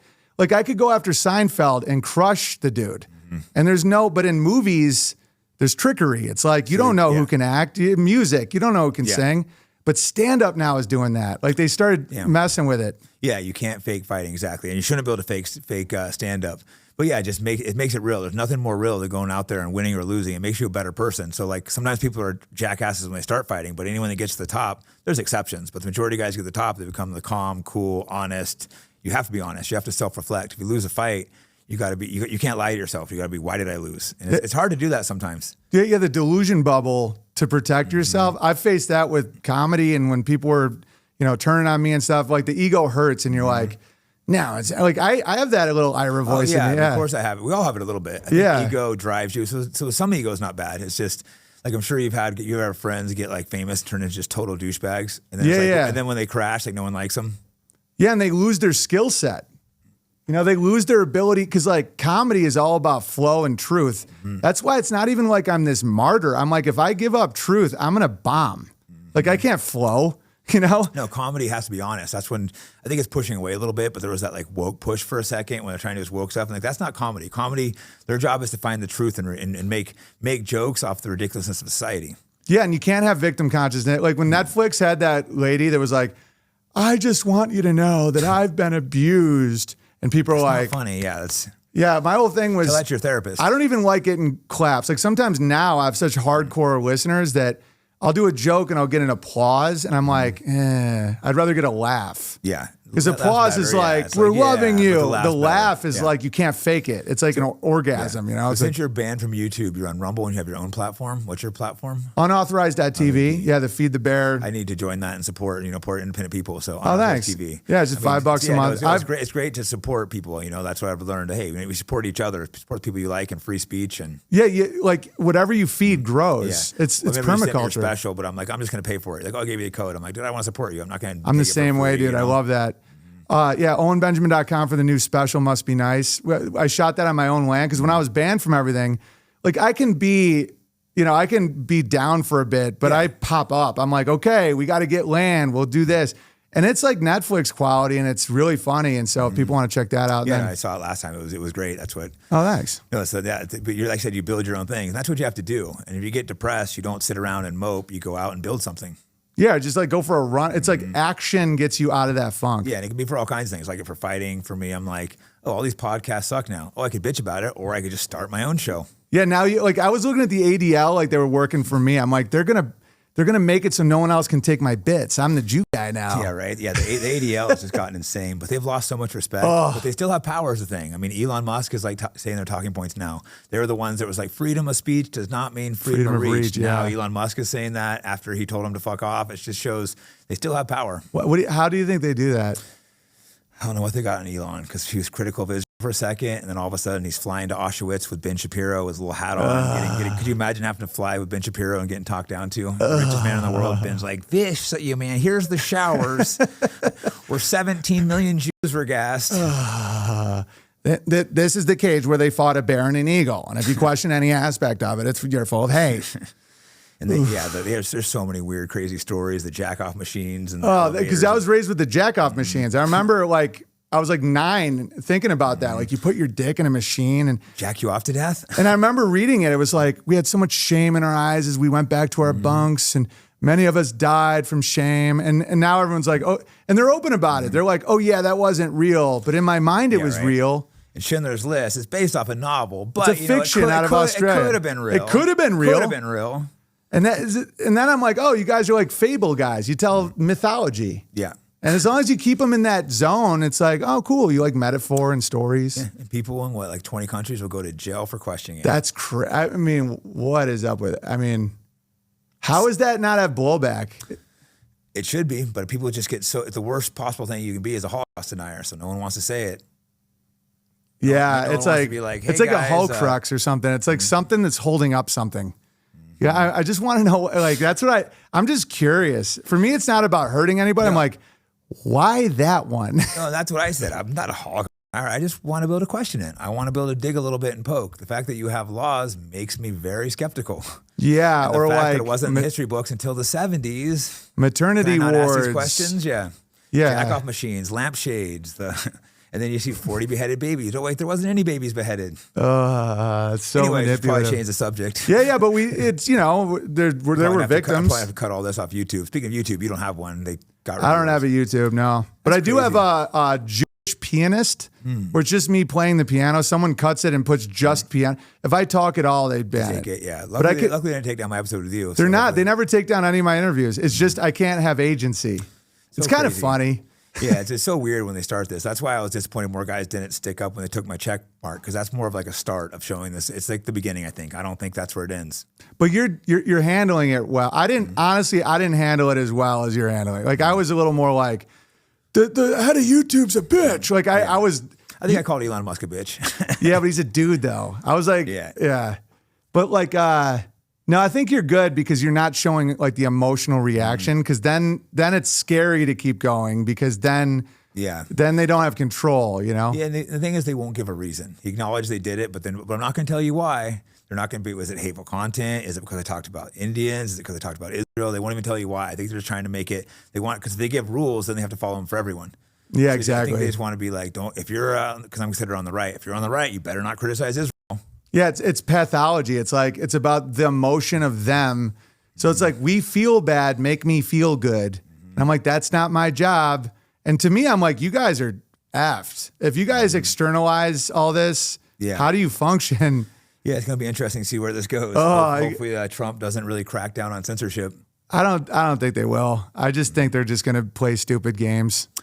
Yeah, I mean, just take my check mark. I can handle that. That's all they do. I can't. There can be like the fact that someone can be a fake me is a little concerning. People don't understand. People actually do pretend like they're me, and I don't think that's the whole point of verification until Elon started selling. Exactly. Do you think they'll give it? They might give it back though. They gave I was banned for 5 years and they gave it back. Yeah, I'm not very optimistical, but you never know. Maybe we'll see. Maybe Elon will surprise me. Yeah. And maybe Alex will call and say, hey, why don't you come on my show? But I doubt it. Yeah, what is up with that? Because then the risk is a competitor. I think they started letting people back on because Gab was getting too big.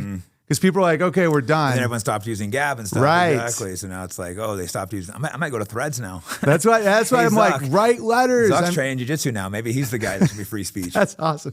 I have like people's addresses. I'm like, I sent out Christmas cards. I'm like, I'm going back to 1850.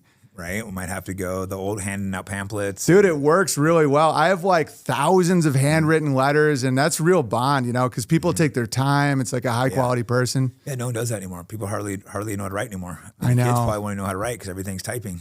I know. That's why I'm like teaching my kids this stuff. I'm like, we're gonna have an advantage. That's why I always see it as like, it's probably like in fighting, everyone's getting fat and lazy. Like I can beat everybody now. Yeah, no, a lot of the fighters are lazy. I train some pros, but there's still a lot of the guys that might be in the UFC that aren't winning titles though, but they're like, they don't train as hard as they should. Now you look at most of the guys at the very top, they're still crazy, but that's what gives you the edge. You have to just be anything like that you're trying to be the best in the world at, you have to be so damn laser focused. So the focused. guys think like, oh, I can come in, do this, cut a couple corners, and it's like, okay, you might sign with the UFC, but are you gonna make any long-term money? Are you making any impact? Yeah, and I'm going to shout out Strickland. I went a little hard on him with the Sneeko thing.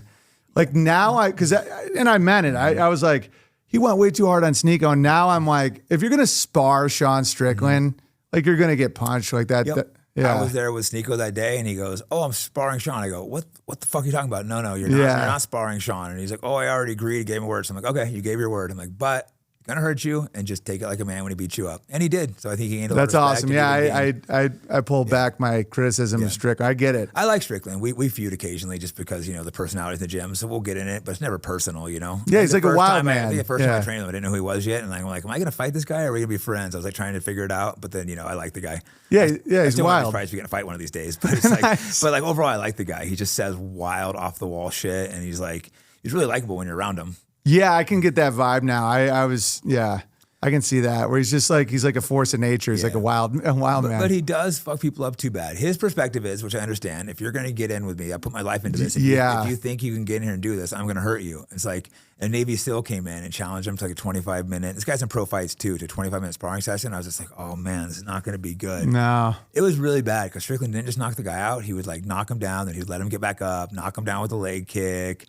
Like knee him in the body, knock him down. He just brutalized the guy instead of finishing him. It was like torture. It was hard to watch. And the guy was too tough for his own good. The guy was a talented fighter too, by the way. It's like the guy had some pro fights. He was really talented, but it just showed there's levels of this, it's elite pro versus a lower level pro. And he just brutalized this poor guy. And it's his domain. On video and stuff too. I can't remember the guy's name. Unfortunately, I can't remember his name, but it's brutalized the poor guy.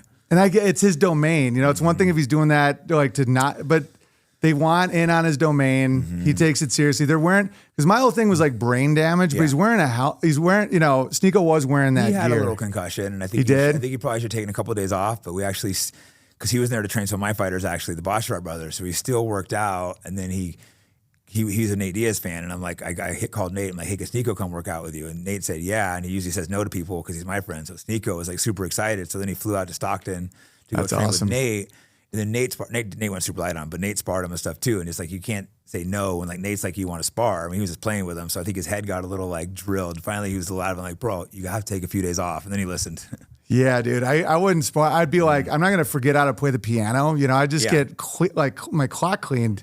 Sneeko didn't have a terrible concussion, but I think he had more than he realized. I'm like, bro, you should not be out sparring Nate. But I understand if Nate's like, hey, you want to spar, you can't really say no. It's like an honor. I still would be like, bro, I'll hit the bag with you. No, I think he's like, oh, Nate was my favorite fighter. And Nate Diaz is a legend. Do you want me to call him? And Nate usually says no to people because it was my friend. So but that shows Sneeko's a hard worker too. He is. I love that dude. He bought a plane ticket and flew right out there. After he flew out to record me. He said, hit me up, hey, can you do an interview with me? He's like, yeah. He's when are you in Miami? I'm like, oh, I'm not sure. Can I fly in Vegas? Sure. Okay, I'm flying tomorrow. I'm like, oh, this guy's a hustler.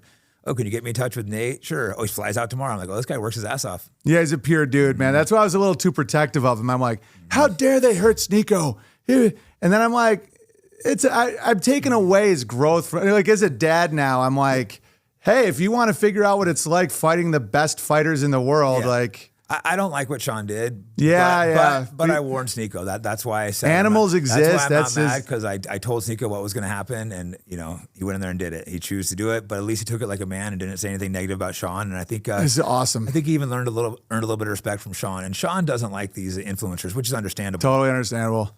Because I'm in North Idaho where there's like wolves and cougars and stuff. So it's like, if you go into a cave, you might die, man. So I do understand his perspective. If you want to challenge him to a sparring match, well, the problem is I think he asked Sneeko if he wanted to spar. That's kind of my issue. I think Sneeko asked him for an interview, and he's like, "Sure, spar me." And like, that's what I try to tell Sneeko. I don't think you realize what you're walking into.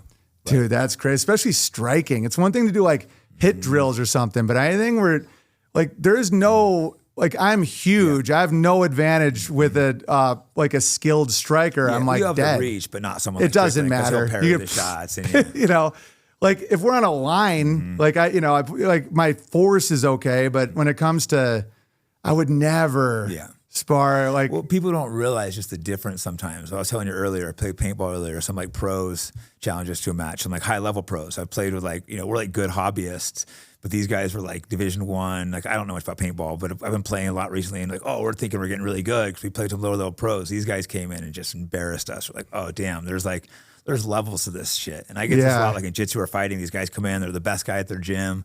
They're like, oh yeah, let's train. They think they're going to do good. And it just, annihilate them. They're just like, wow, they don't realize there's this levels to anything elite in the world. The best in the world or some of the best in the world versus someone who's good at it is not close to the same thing. Yeah, because like with comedy, I could see the same thing. It's like, oh, you want to do a battle? You want to roast each other? I'm like, I'm going to fuck you. I'm going to destroy you. So, I get these guys wanting to come and train. I'm like, all right. I get like idiots in Twitter call me at fight sometimes. I'm like, okay. Obviously, they always back out. I'll fight you. I'm just like, all right, show up at the gym. The closest I ever came, I almost did cardio with Victor Ortiz, but that's about it. I'm like, I'll let you smoke me in a long, because that dude can just run. Like the thing about fighters that I didn't understand is the cardio. Dude, the cardio is insane. Insane. Because you're mixing grappling and wrestling, so it's two separate cardio systems. It's a muscular and so they're like not the same. You can be in shape for one and not the other. So it's just totally. So if you're taking someone down, back up, striking, back down, the conditioning of it's insane. There's nothing to match it. Yeah, like burpees are hard. Yeah. So it's like burpees times 10. You're taking someone down, they're getting up, pushing you, taking you down. You got to get off. There's no cardio like it. Dude, pure respect plus for that. Plus there's the adrenaline of someone trying to hurt you, plus people watching live. You might have, tens of thousands there live, plus could be millions on TV. Imagine the pressure of that and the money on the line. It's like, bro, that's pure. I mean, that's way more than stand up. I've done stadiums. I've done hosted award shows with like DiCaprio and all this. Like I've done high level physical threat plus that. Yeah, plus the embarrassment, the money, the pressure. There's this like, there's no, after that, anxiety, give me a fucking break. And it's so primal. It's like, who is the best man? No, there's nothing. Like I'm the wittiest, right? Like comedy, and I'm not knocking comedy. It's awesome, but it's like comedy's great. I would be scared to do it. The pinnacle isn't as cool as like, Chuck Liddell. When you're like, that guy's like the best guy. Yeah, no, Chuck's a good friend of mine too. Just such an awesome dude. Yeah. That was the first guy I knew that got famous, and just watching him not change, that was a wake up call. Like, that's what you're supposed to be when you get famous. I shook his hand once and I felt good vibes from him. He was at the Improv. Such a good dude. Yeah. Fighters are cooler than the other celebrities. Yeah, I didn't realize it later. Like a lot of them are. There's some exceptions. There's some guys I don't like, but as a whole, fighters are really cool. And Chuck's going to be out here in a couple of weeks when you said you're coming down for. My buddies, all the gun guys are coming. Yeah, maybe we'll fuck around and do something. That'd be awesome. The gun guys are good dudes too, man. Yeah, no, I need to get. I've been buying guns now. I live in Vegas. You never know, those Jays might come after me. Got out my ARs and my shotguns and all that. And for me, it's looters. Like if the system breaks down, it's not going to like some people get freaked out about agencies and all that. I'm like, dude, it's going to be people trying to take your apples. Yeah. Well, I didn't realize. I never even owned guns till the Summer of Love, the riots. Yeah. The St. Floyd riots. Yeah. The cops just stood down. I was in San Francisco and the cops were just, no, there's a free for all. They could come into your houses and you're like, wow, the cops don't necessarily protect us. Dude, we're 6 meals away from complete collapse at all times. You realize how quickly it can just go crazy. Bang. That's why I'm such a prepper. People think I'm crazy. I'm like, I don't know, man. Sometimes I get a feeling Vegas feels okay. It's spread out enough. Yeah, and there's certain parts that are nice, certain parts that aren't. Like I'm out in a really nice part, gated, all that. But there's parts that are pretty shady here. Yeah, I lived in West Hollywood for a while, and I'm like, dude, a flicker of electricity and not enough cocaine. And this is like a zombie. If they run out of cocaine, it's melting down. Yeah, if the Bears run out of leather, they're going to throw a fit. It was like when Burning Man got flooded. Everyone was fine because the drugs didn't run out. If the drugs had ran out a couple of years ago, people couldn't get out for a couple of days, but there was still plenty of drugs. Everyone was fine. If the drugs would have dried up, that place would have gone to hell. Yeah, like that Woodstock where the sanitation broke down and everybody was like R-ing each other. Dude, it became like Lord of the Flies. And I've seen that stuff. I've seen when it's like people just change. We saw that during COVID where it's like the fear, the toilet paper. I'm like, oh, dude, underneath this veneer is some animal stuff. And most people die in war from starvation and disease, which is bad water and exposure. That's why I'm like, wood fire, gate, dogs, all that. And I'm like, dude, it's not the government. It's my area is cool though, because everyone's doing that. But like, if I was in an area, I'd be like water supply, because you just need a few weeks. But that time's when everyone goes nuts. Like in Iraq, goes crazy. I'm coming up to you. Yeah, At least I I'll hook you up. I can fight. I got some guns. dude. I have so much production. It's insane. Like I could feed like 5 families. No, that's what you do. You need to be self-sufficient, have supplies, and the city stuff falls apart quick. I mean, were you in LA during the BLM riots? No, I left. I sensed that I had a baby, and I was like, dude, this isn't safe, man. Yeah, they just stood back and let them just tear apart Hollywood and like Venice, like all those like what's the one right next to Venice? Marina Del Rey, Santa Monica. Yeah, Santa Monica. Yeah. The cops are just, just do what you want. Yeah, and I was in Marina Del Rey in one of those nice condo places, and I'd all security, valet, all this. You walk out of the gate, you're stepping over like a dead guy. And I'm like, dude, there's like a scale where people don't care anymore. When you got 150, 200 people are so good. Like humans are really valuable. Even in Grid Down, it's like you work together, you crush. When you get up into like 5,000 people, it starts getting weird. You don't realize how you come just like so like used to it. Remember when you got friends or my mom visiting, you're walking by and they're like, "Is that person okay?" Like, totally. like a junkie, and they might be OD'd, and it doesn't even cross my mind. They're like, should we check on him? And you're just like, "Oh, you can't do that." And then you think like, "Oh, this is kind of sad that I'm just walking by people that might be dead and it doesn't even like affect me." So they're probably not good for our mental health. It's not. I don't live there anymore. But you come, it's like no big deal. You're just stepping over a junkie, might be OD'd. You're just like, whatever. Dude. Someone that's not used to it, they just like freak out. They're like, "How is this real?" Yeah. When I first came back to Vegas, I hadn't traveled in a while. I was freaked out by lines, like just a bunch of people standing in line. I'm like, this is like cows. We look like cows. Yeah, I don't like lines, dude. Because like where I live, it's like you're just always in, and like there's no lines. Yeah, I still hate lines. I hate lines. Yeah, because it just feels like animal behavior in a slaughter. I know it's not. I'm not like a J, like it's a camp, but I'm just like. This could go south so fast. Yeah, I try to. There's a line or something. I'm like, I'm not waiting for that. People are like, let me a crazy line for like a restaurant or something. It's like, are you really gonna wait in line just to like try? Like, I'll go somewhere else. They'll turn this into soap. And I want to throw out one because your listeners like the shout out to your listeners. Yeah. They were super cool in the comments. Yeah, no, people because some people when I first announced you, people were like pissed at me. I'm like, what the hell? But then they loved you when you're on. That's why I've learned just to ignore the haters and do what I want to do. Yeah, they like the panda thing. I got a new one for you. Yeah, well, let's go to the panda thing real quick. I looked that up. It is pretty wild. There's no paintings of the pandas in China, and that's like, and look how interesting pandas are. The first time it was mentioned in history was like 1969, but all the European museums, it's not in them, not in any of the zodiacs. Nope. It's all they do is eat all day and shit. Yeah, they ovulate 3 days a year. They can't defend themselves. A group is called an embarrassment of pandas. They can't run. So they're ridiculous. Yeah. No one knows how eels reproduce. Even the scientists? Nope. So they don't have genitalia. So like freshwater eels, dude, it's crazy. And I know this sounds go down nuts. This rabbit hole tonight. Oh, rabbit hole, bro.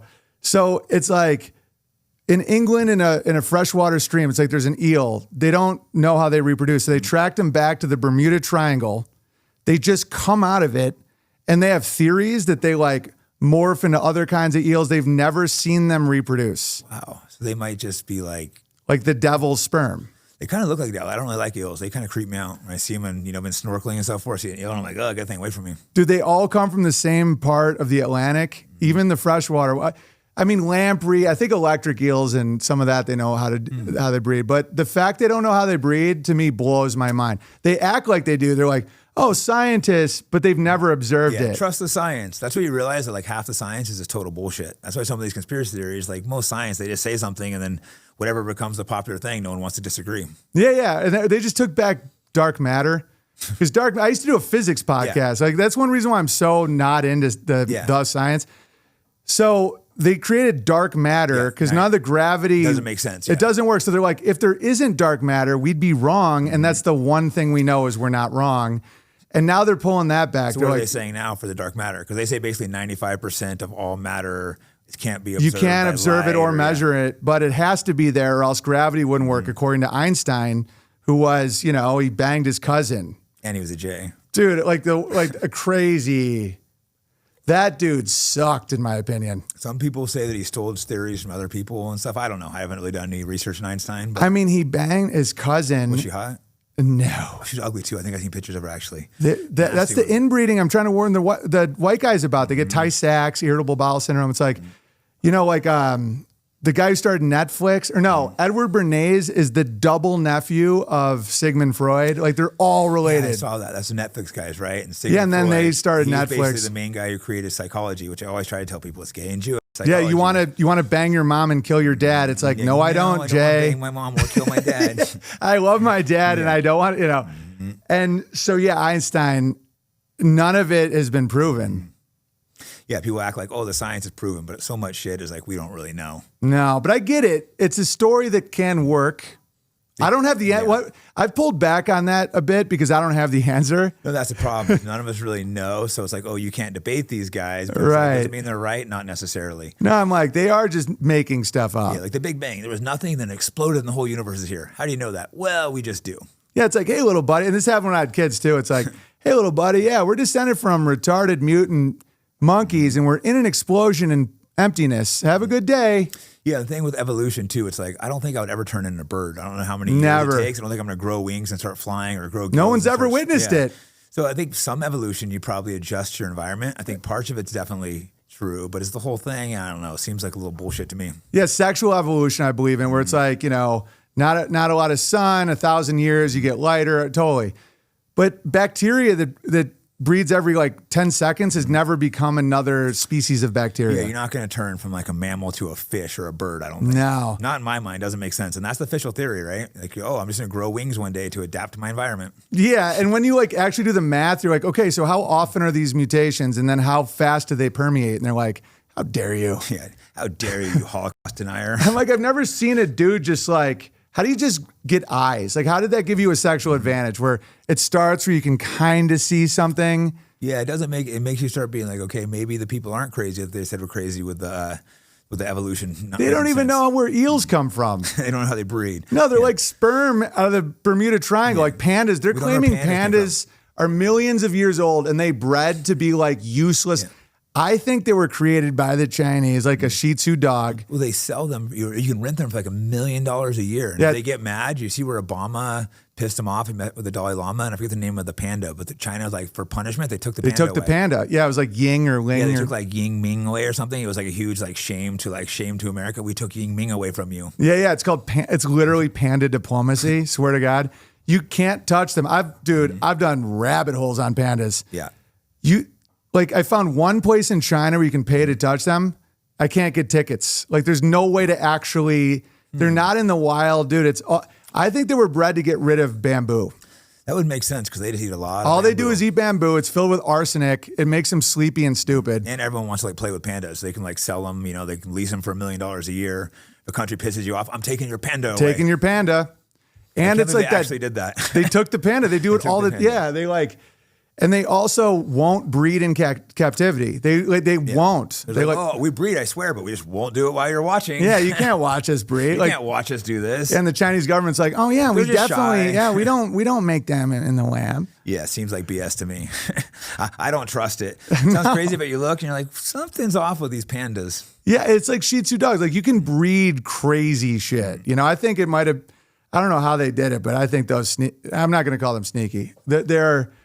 They aren't as sneaky as the Jays. Right. They get it done. They're more open about it. They're like, oh, yeah, we do. Stupid white man. We make panda. Yeah. We take panda when we're mad. we take panda away. You apologize. Yeah, it's just like an abusive parent.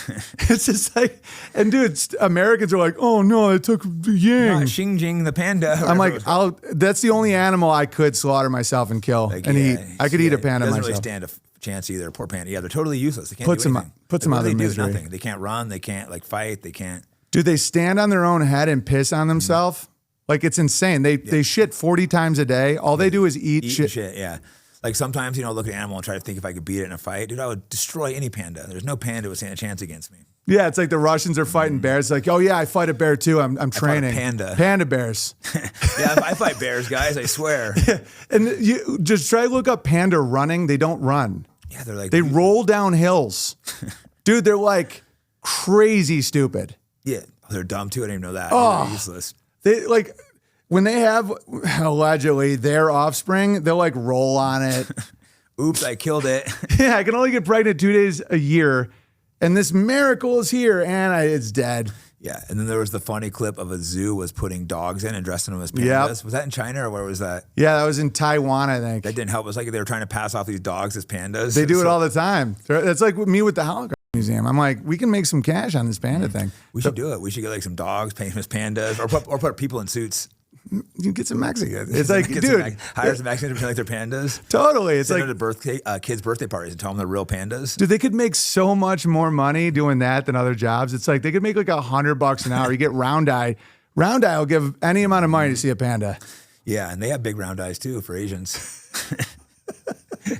That's so funny. Yeah, and they're just so docile. And they're always on like the World Wildlife Federation. They're to make you be like, we must save the panda. Save it from what? They're useless and Useless. Yeah, what do they add to anything? I guess getting rid of bamboo. Just bamboo's really hard to get rid of. I think that's why they're here. Yeah, the Chinese need to get rid of that, and they need a way to punish us for bad. Yeah, and then they take our favorite toy. Why do we love pandas so much? Yeah, I don't know. I guess they're kind of interesting. I think when Nixon opened up with China, one of the first things he did was to go try to get pandas from them. He did. He's like, "Oh, we need these pandas. We need to get a relationship with China again." It's like there's like microphones all over the panda. Yeah, like they're like, "Oh, why do you want to open a relationship with them? Pandas." Dude, we gotta get a panda, man. If like so much of foreign, like the creation of Israel was to get a panda. It's like everything goes back to the dumbest shit. Like legit possible. Like psychopaths are that crazy sometimes. Could be all with the panda. Yeah, maybe Israel, they sold the land to breed pandas there. Yeah, like the whole Israel like nuke the world if anyone. That to me just reeks of like the panda thing where it's like, I'm going to break the toys. I'm like, I'm not buying any of it. They're like, how dare you? We'll nuke the whole world. Yeah, we're going to make you pay. Our greatest ally threats to nuke us. We're not supposed to criticize them. That's crazy. Yeah, I'm not. I could get into bomb our ships. They can threat to nuke us. They can, do anything, and we can't criticize them. What is it? Dude, and I've been at this a long time. I'll know. And then I'm like, but it's even more crazy. It just keeps getting something's off, but I haven't got to the bottom of it yet. I just keep digging. I don't know if it's banking or whatever. And it's multiple things. Like it's obviously they have blackmail, but that's not what it is. It's got to be more. I mean, they're so small. I mean, I don't know. Some weird panda loophole. I wonder if they have some kind of panda. Maybe the pandas are like interdimensional demons. Maybe they're. I'm gonna talk to David Icke about this. Maybe their Dead Sea is like eel jizz. Or I don't know. There's something going on that we don't know. Yeah, I think the pandas are up to something. They're plotting the panda conspiracy. Well, shit. Anything before we wrap up? Any other subjects we should hit? No, this has been a blast, dude. Yeah. So we'll have to do it again. Fucking pandas. I'm gonna ask David Icke about it. Plus, interview him soon if he's got if they're part of the interdimensional. I mean, people. They're more likely interdimensional than they are actual animals from nature. Yeah, there's no possible way they could have survived. Like anything would just kill them. Dude, and now they're doing damage control because of my pandemonium. Are you the one that started the panda stuff? Well, a guy told me it at a Bertaria camp. Like, we like have land, we'll have like events. A dude, who was it, Scar Bear, was like, bro, pandas are fake. And I'm like, no, you're crazy. Yeah, totally. And that started the ripple.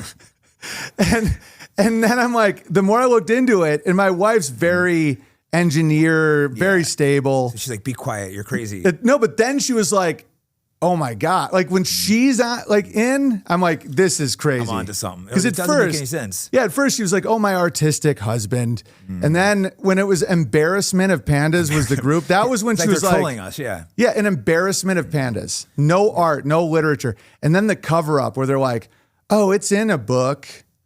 From when? Yeah, China is one of the greatest civilizations from, not a single painting in 5,000 year civilization. They have dragons, tigers. Animals, every real animal plus dragons and everything. No panda. And I can explain sloth. I'm like, if there's no predator and it's a little area, I get it how some can evolve to not be super tough. Pandas had to fight. Tigers would have killed them for sport. Too big to hide. They have too much meat on them. It doesn't make any sense. Dude, they look like that to blend in, and they are in green. So it's a black and white fat thing. And they like unironically, they're like the coloring is how they blend in, and they're in green bamboo. Yeah, there's not black and white. It's a big troll, man. I wonder how many pandas I could take in a fight. I think all of them.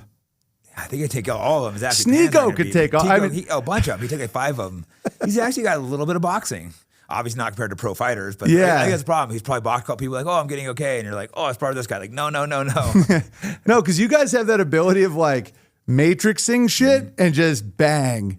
You know, it's not like dudes like me, if I'm boxing, it's like, oh, you can jab and all that. You guys are like bang, and height, size doesn't matter at all. Like different. I mean, there's advantages and disadvantages to different body types, but all types of bodies can be good. And these small dudes will fuck up most big guys. Totally. Guys like Mighty Mouse Demetrius Johnson, is a 125 pounder, but he would destroy most giant guys. You posted a video of some little dude just knocking out some big tough dude, and that's been my experience where it's like, if I'm with someone that isn't super trained, all of it's a plus. Like any legit training, and it's not. It just isn't, because I'm slower. I have a giant jaw. I'm like, it takes a little bit of time though. Like the first few months you train martial arts, it doesn't really help at all. It almost be a negative because you're trying to think of doing the stuff instead of just throwing wild punches. But after a lot of time, then But some people think they train a couple months and I got it. Like these girls, they go train for a couple months like Krav Maga. It's like, give me a break. That's not going to help you. They're like, first put him in debt. Then grab him by the foreskin. Krav Maga. What's the gayest martial art ever? Dude, what is Krav Maga? Dude, it says MAGA in it. Bite and to gouge eyes. I already know how to do that. They bite and gouge eyes. They're like, it's Israeli defense. Israeli, they handcuff you and torture you. They're like, film him fucking a panda. Yeah.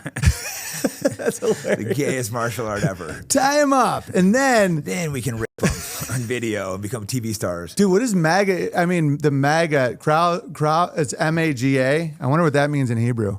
I'm gonna look this up. I just know it's the lamest martial art ever. Yeah. What do you think? Should you Krav Maga? And I'm like, well, usually a little too nice. Well, probably not. Or someone's like, I'm a Krav Maga black belt. And it's kind of like, oh, that sucks. That's why I think wrestling. That's why jiu-jitsu. That's why I got my kids in jiu-jitsu. It's not for them to beat people up. It's to be like, if you do a year or two jiu-jitsu, you'll just destroy most people easy. Same with wrestling. And that's their main thing now. They love jiu-jitsu. They do it all the time. You're less likely to get in fights when you can actually fight. Totally.